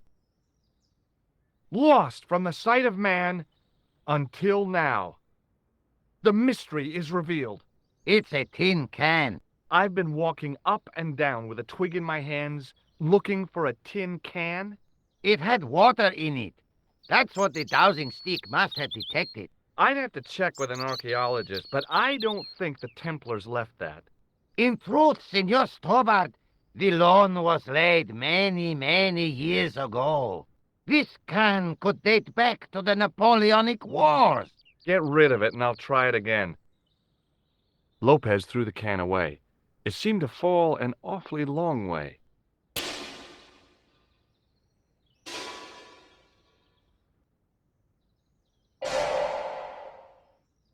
The splash at the end confirmed what we both suspected. Well, I'll be a monkey's uncle. It has been here all the time. All those years and nobody found it. Stood in awe for a moment, marveling at the secrets all around us. I could have fallen down that.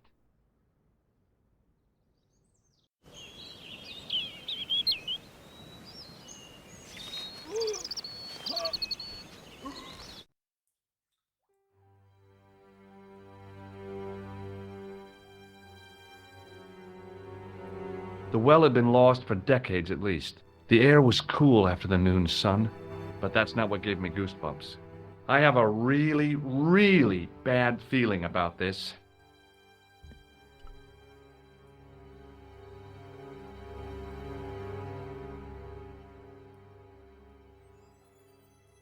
A great stone lion's head with a gaping maw full of fangs.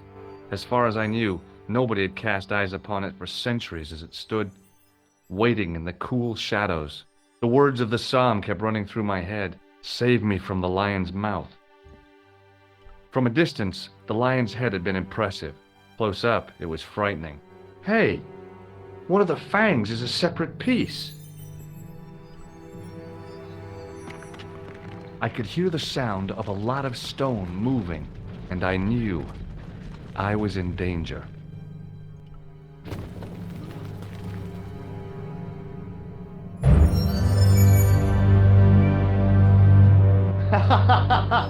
Oh, very funny, you psychos. Signor Stobart! Signor Stobart! Are you all right? It's okay, Lopez, I'm fine. Hey, tutto mi andata! You gave me a scare! Nice try, Templars.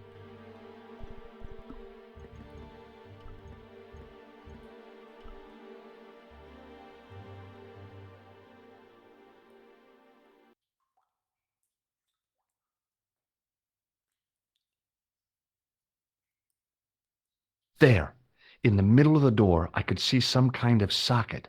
It looked like this wasn't quite the dead end it had seemed.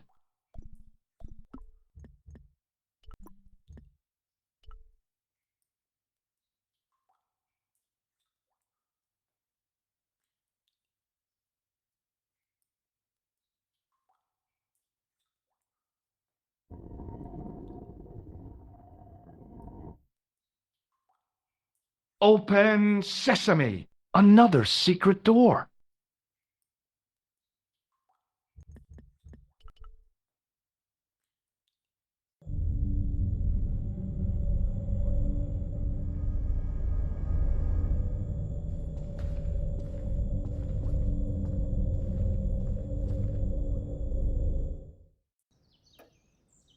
Before I left, though, there was one last thing to do.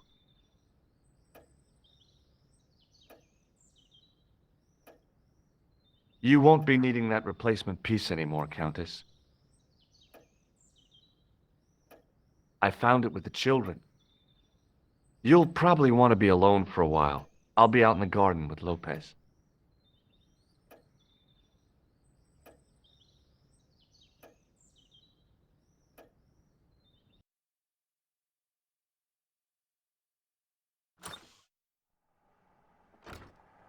George, welcome back. Come in, George. It's good to see you again. Is it? Sure. What did you find in Spain? Without Andre, we wouldn't have got this far, George. Yeah, I know.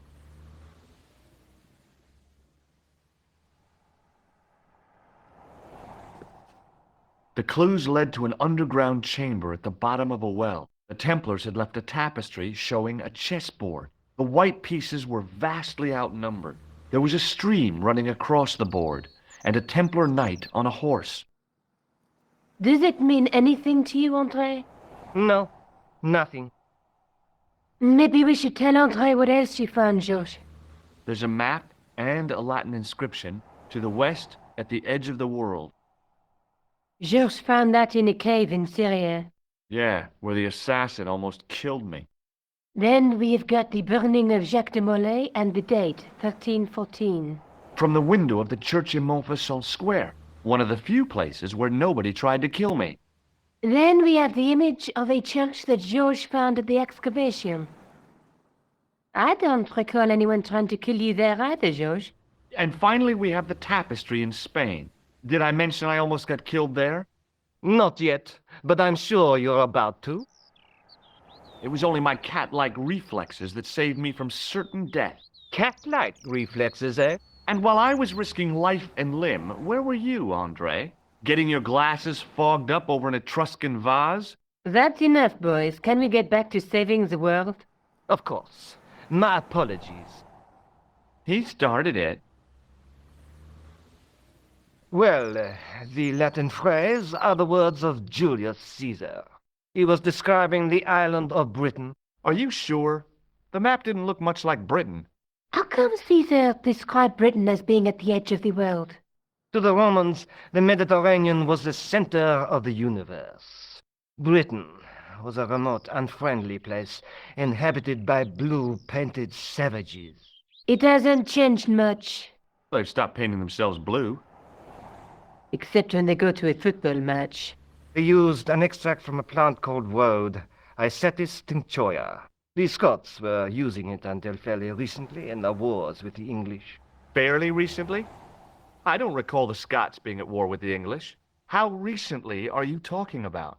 I believe William Wallace's men used it in the 13th century. They might well have been using it as late as... You can't remember, can you? 1314. Ah, we're back onto that, are we? Andre, what is it? What do you mean? 1314 in Scotland. The Battle of Bannockburn. That would explain the stream on the chessboard. That's what a burn is. Right, Andre? As in Bannockburn? Right, George. And it gets better. Tradition has it that the Scots were helped by a shock force of, well, can't you guess? Knights Templar? Yes, a group of outlawed Templars. They are said to have turned the tide for the Scots. And it all ends at a church in the Isle of Britain at Bannockburn in a church. What are we waiting for? I'll call a cab.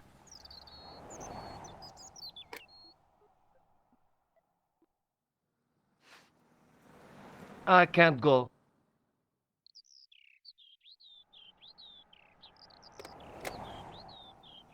Andre, you've been loads of help, but... What George is trying to say is that you shouldn't feel guilty. I was? We understand you've got commitments. Oh, listen, we have to hurry. Let's go, George. We'll see it through. Oh, and, don't worry about us.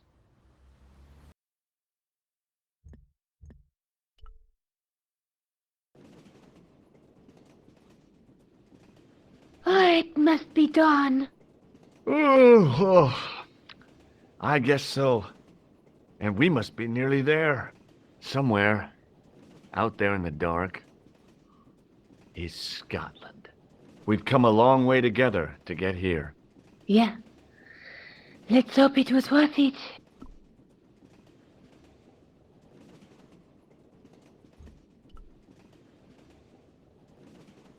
Where are you going, George? Do I need to spell it out? Don't snap at me. If you're going to take a leak, why don't you say so? Okay, I'm going to take a leak. Leak. Tickets, please. Oh, hi. That's a standard full-price peak return. Don't you have a senior citizen's rail card? I rarely travel by train. My ticket is perfectly valid, is it not? Well, yeah, but you could have saved up to a third of the cost. I do not need to indulge in puffling thriftiness. Blimey, you're a funny old bird and no mistake. Tickets, please, sir. Here.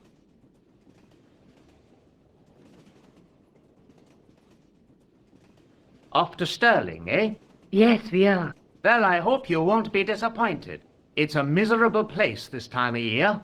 Still, there's plenty of pubs and a lovely view from the castle. Thank you.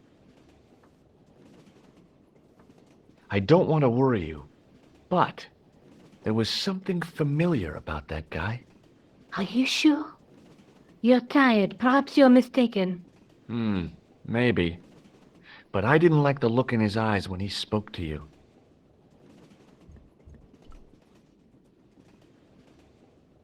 Can't you sit still, George?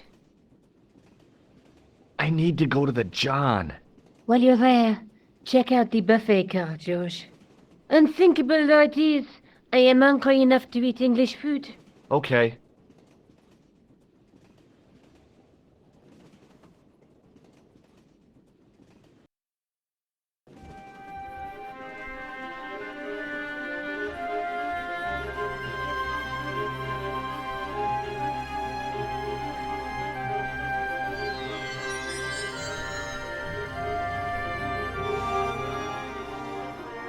Oh, no.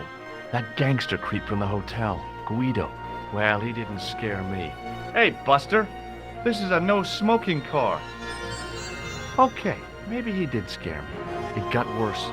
I suddenly realized who the conductor had reminded me of. Eklund, Marquet's murderer.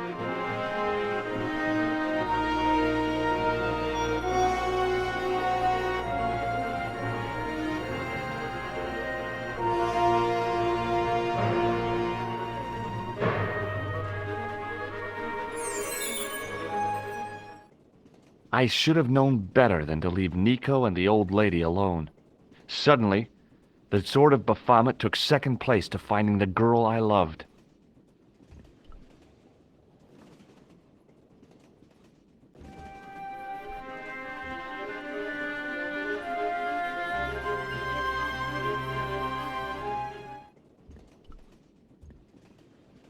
You haven't opened that window, pal.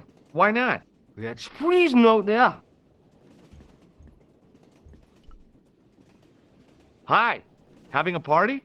No, this is British. Come on, join us, man. Go away, Basha. Wake up, man. What's company? His breath was like the outlet from a chemical factory. Excuse my mate, he's taking a nap. Sleeping like a bobby. I'll wake him up when we get to Newcastle. We passed through Newcastle half an hour ago. And I never noticed. Did you see what happened to the young woman in the next compartment? No, pal, I didn't. Have you lost her, like? She's disappeared. The old lady, too. I think they're in trouble. Oh, wait, man, an old lady, too? Yeah. You gotta help me. Maybe they went to the toilet, like? I don't think so. They never go on their own. Always in pairs, you know? No, she's been abducted, I'm sure. I've got to go look for her. What's stopping you, pal? The conductor. He's not what he seems. You want to avoid him, like? That's about it, yeah. No problem. See you later.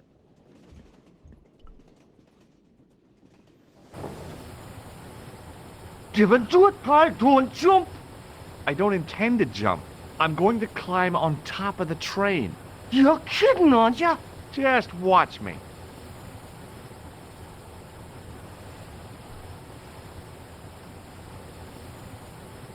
Hold on there, pal. I'll give you a hand, like.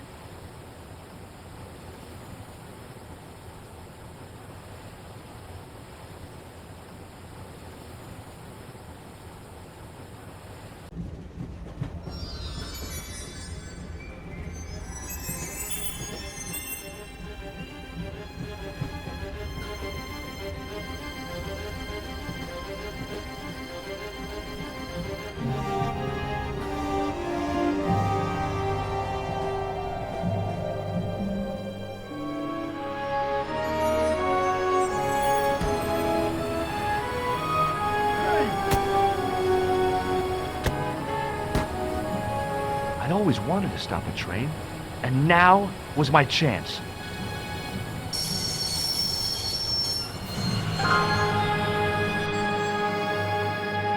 You saved our lives, but why? You are always on the same side, Stobart. Different causes, but a common enemy. The Knights Templar? Don't call them that. The real Templars were a noble foe. These barbarians have no right to that name. These men are no better than dogs. What are the Neo-Templars after? What is the Sword of Baphomet? Not what you think, my friend. It is a weapon, yes, but one which our enemies will find difficult to wield. A double-edged sword. A power older than Demolay, older than Solomon. We'll stop them. You and me together. And Nico. No, George. My journey ends soon at the Garden of Paradise. You're talking in riddles. Can't you tell me straight what they're after? The sword symbolizes a colossal energy caused by the alignment of the Earth's natural power fields, which are focused at St. Ninian's. The energy endowed the Templars with the power which made them great. A power which made them charismatic to such an extent they could control the will of all around them. May Allah guide you to our enemies. Thanks. One last thing. What? What is it? He's dead.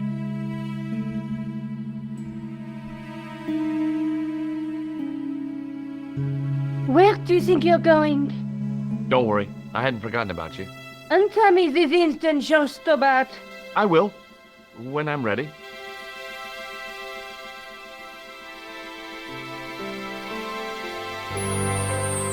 That's not fair, George. No. You took advantage while my hands were tied. When Eklund pointed that gun at me, I thought I was gonna die. I thought of all the things I'd never get to do, and kissing you was at the top of my list. George. Uh-huh. George, we've got to get off the train. Eklund could recover at any time. So what are we waiting for?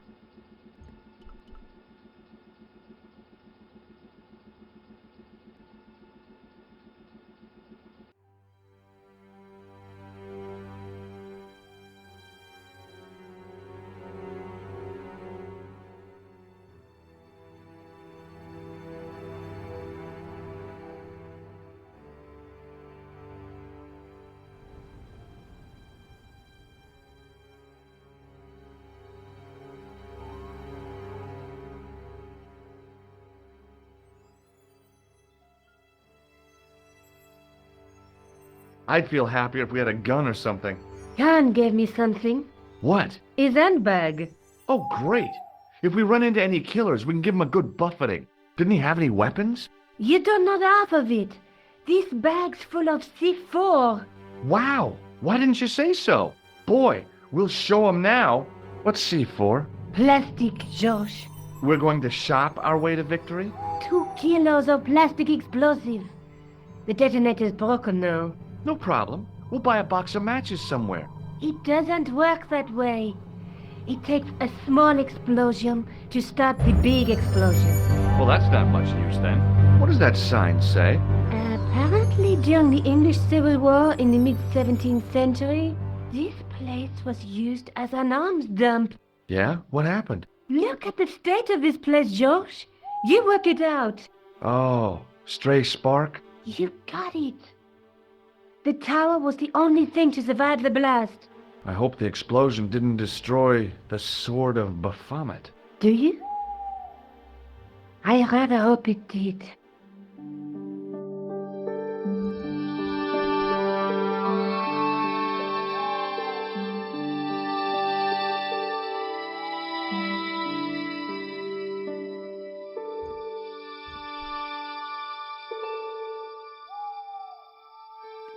I scrabbled around in the rubble and found an old clay pipe with a broken stem.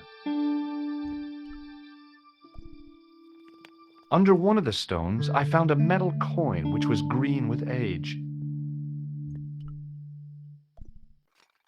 It was caked with soil, but what I'd found was a small cog and spindle.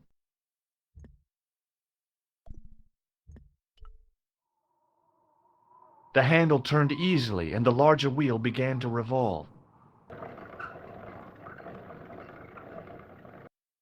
Damn! Then the handle came off in my hand.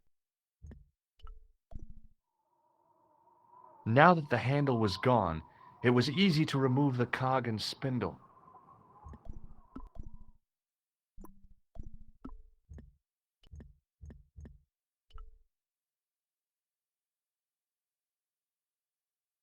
The cog slipped neatly into the eye socket.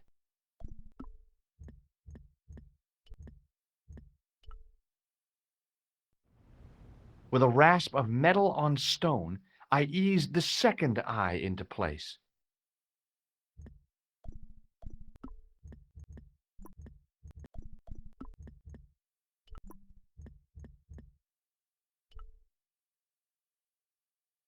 I pushed the handle into the demon's mouth. The cogs all meshed. I began to turn.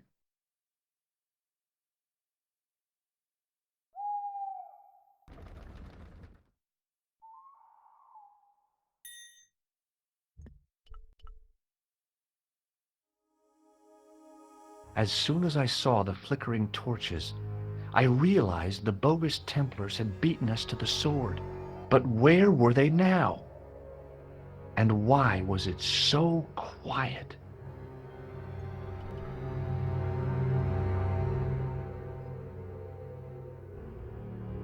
Listen, I can definitely hear chanting.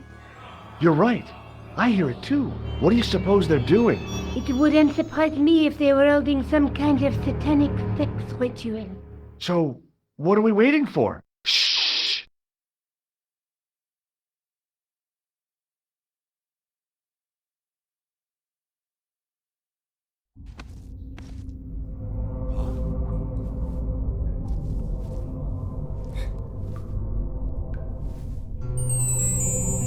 Will you look at that? Baphomet. Lochmarne was right. This place was ancient even to the Templars. This whole place? This is Baphomet? Finally, the truth. The Templars had never worshipped this graven image, no more than they'd worship a rainbow. But, like a rainbow, they regarded it as a symbol of a covenant with God, who'd revealed this place to them.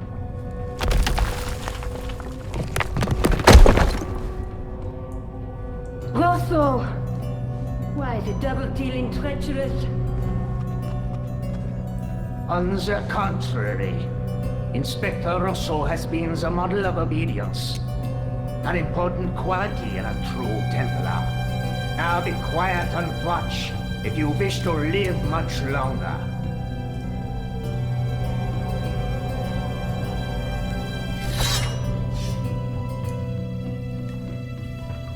Brothers and sisters, we are gathered here to witness the reforging of the sword that was broken. Here before God's sentinel, Baphomet.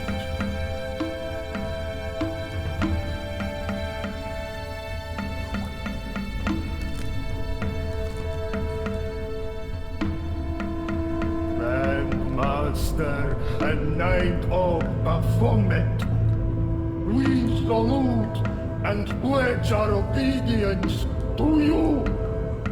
I salute you, gatekeeper of the temple.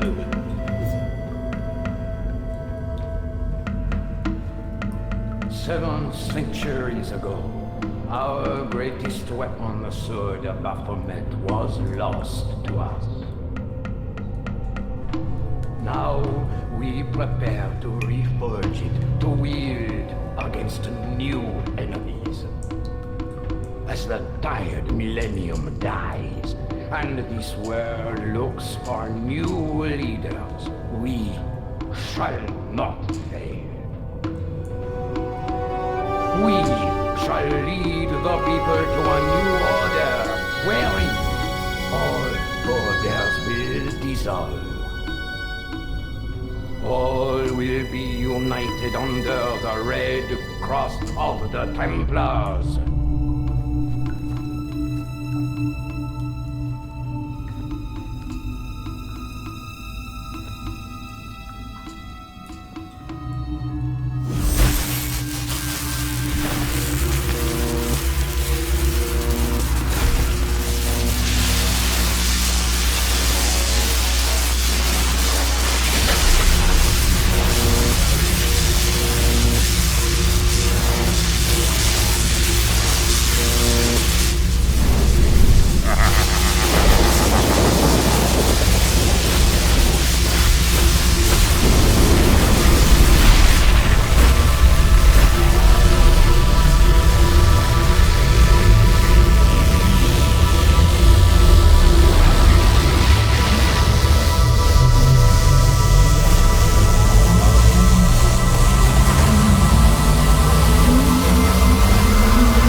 George, we have watched your efforts to stop us with respect.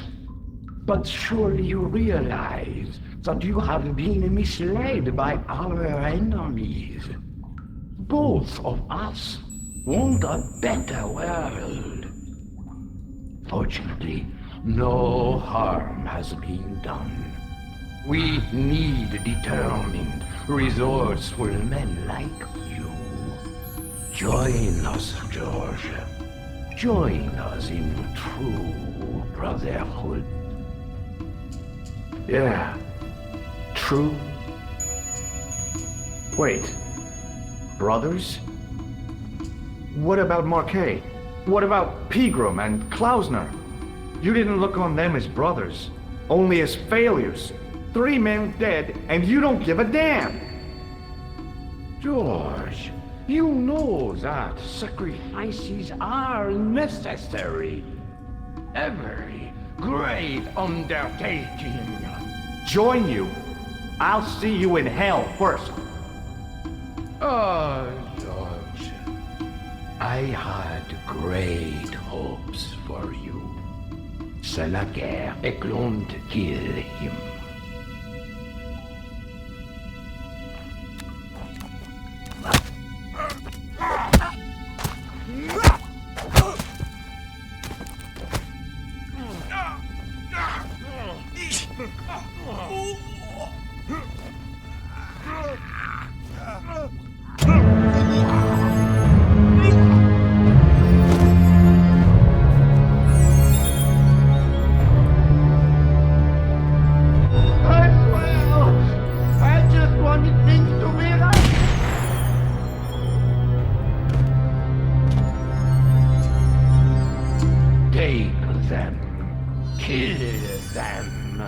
They will not escape.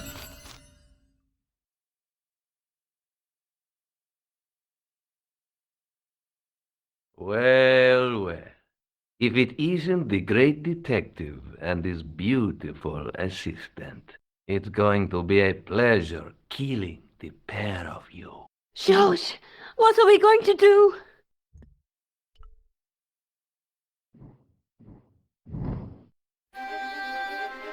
Come on, Nico. We're leaving. You fools! You cannot escape us. Guido! Stop them. But master, the powder! That powder is from the English Civil War. You fool! It's over 300 years old. How explosive do you think it can be? I thought it was all over, but Nico had one last trick up her sleeve. Or in her handbag, to be exact. A handbag full of plastic explosives. Maybe, but this stuff is brand new.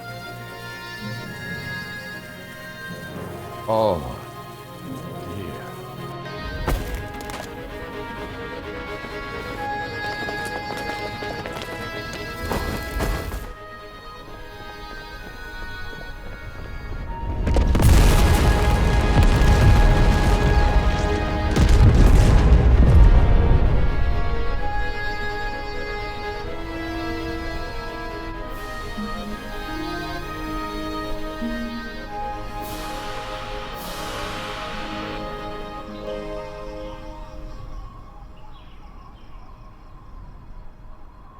You know, you'll never be able to write your story now. I don't care. I've got what I want. Huh? Just tell me one thing, George. Is our life together always going to be this crazy?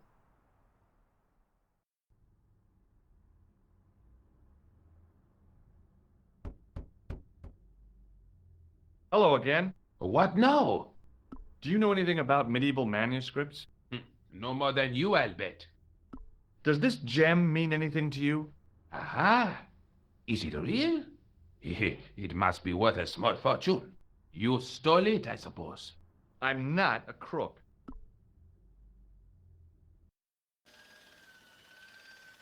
Excuse me. Yes, sir? I've got a toilet chain from a bar in Syria. No, Kitty. A toilet chain? From Syria? You sad man.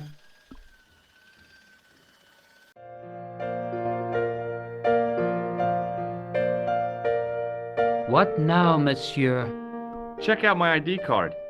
Your ID card, monsieur? I don't think so. No, it's Rosso's card. Attempting to impersonate a policeman is a criminal offense, monsieur. Ah, forget it. Thanks for your help, buddy.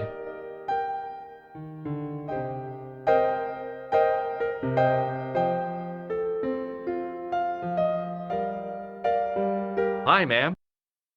Hello, George. What can I do for you now? Does the name on this card mean anything to you? Augustin Rosso? No, dear, nothing.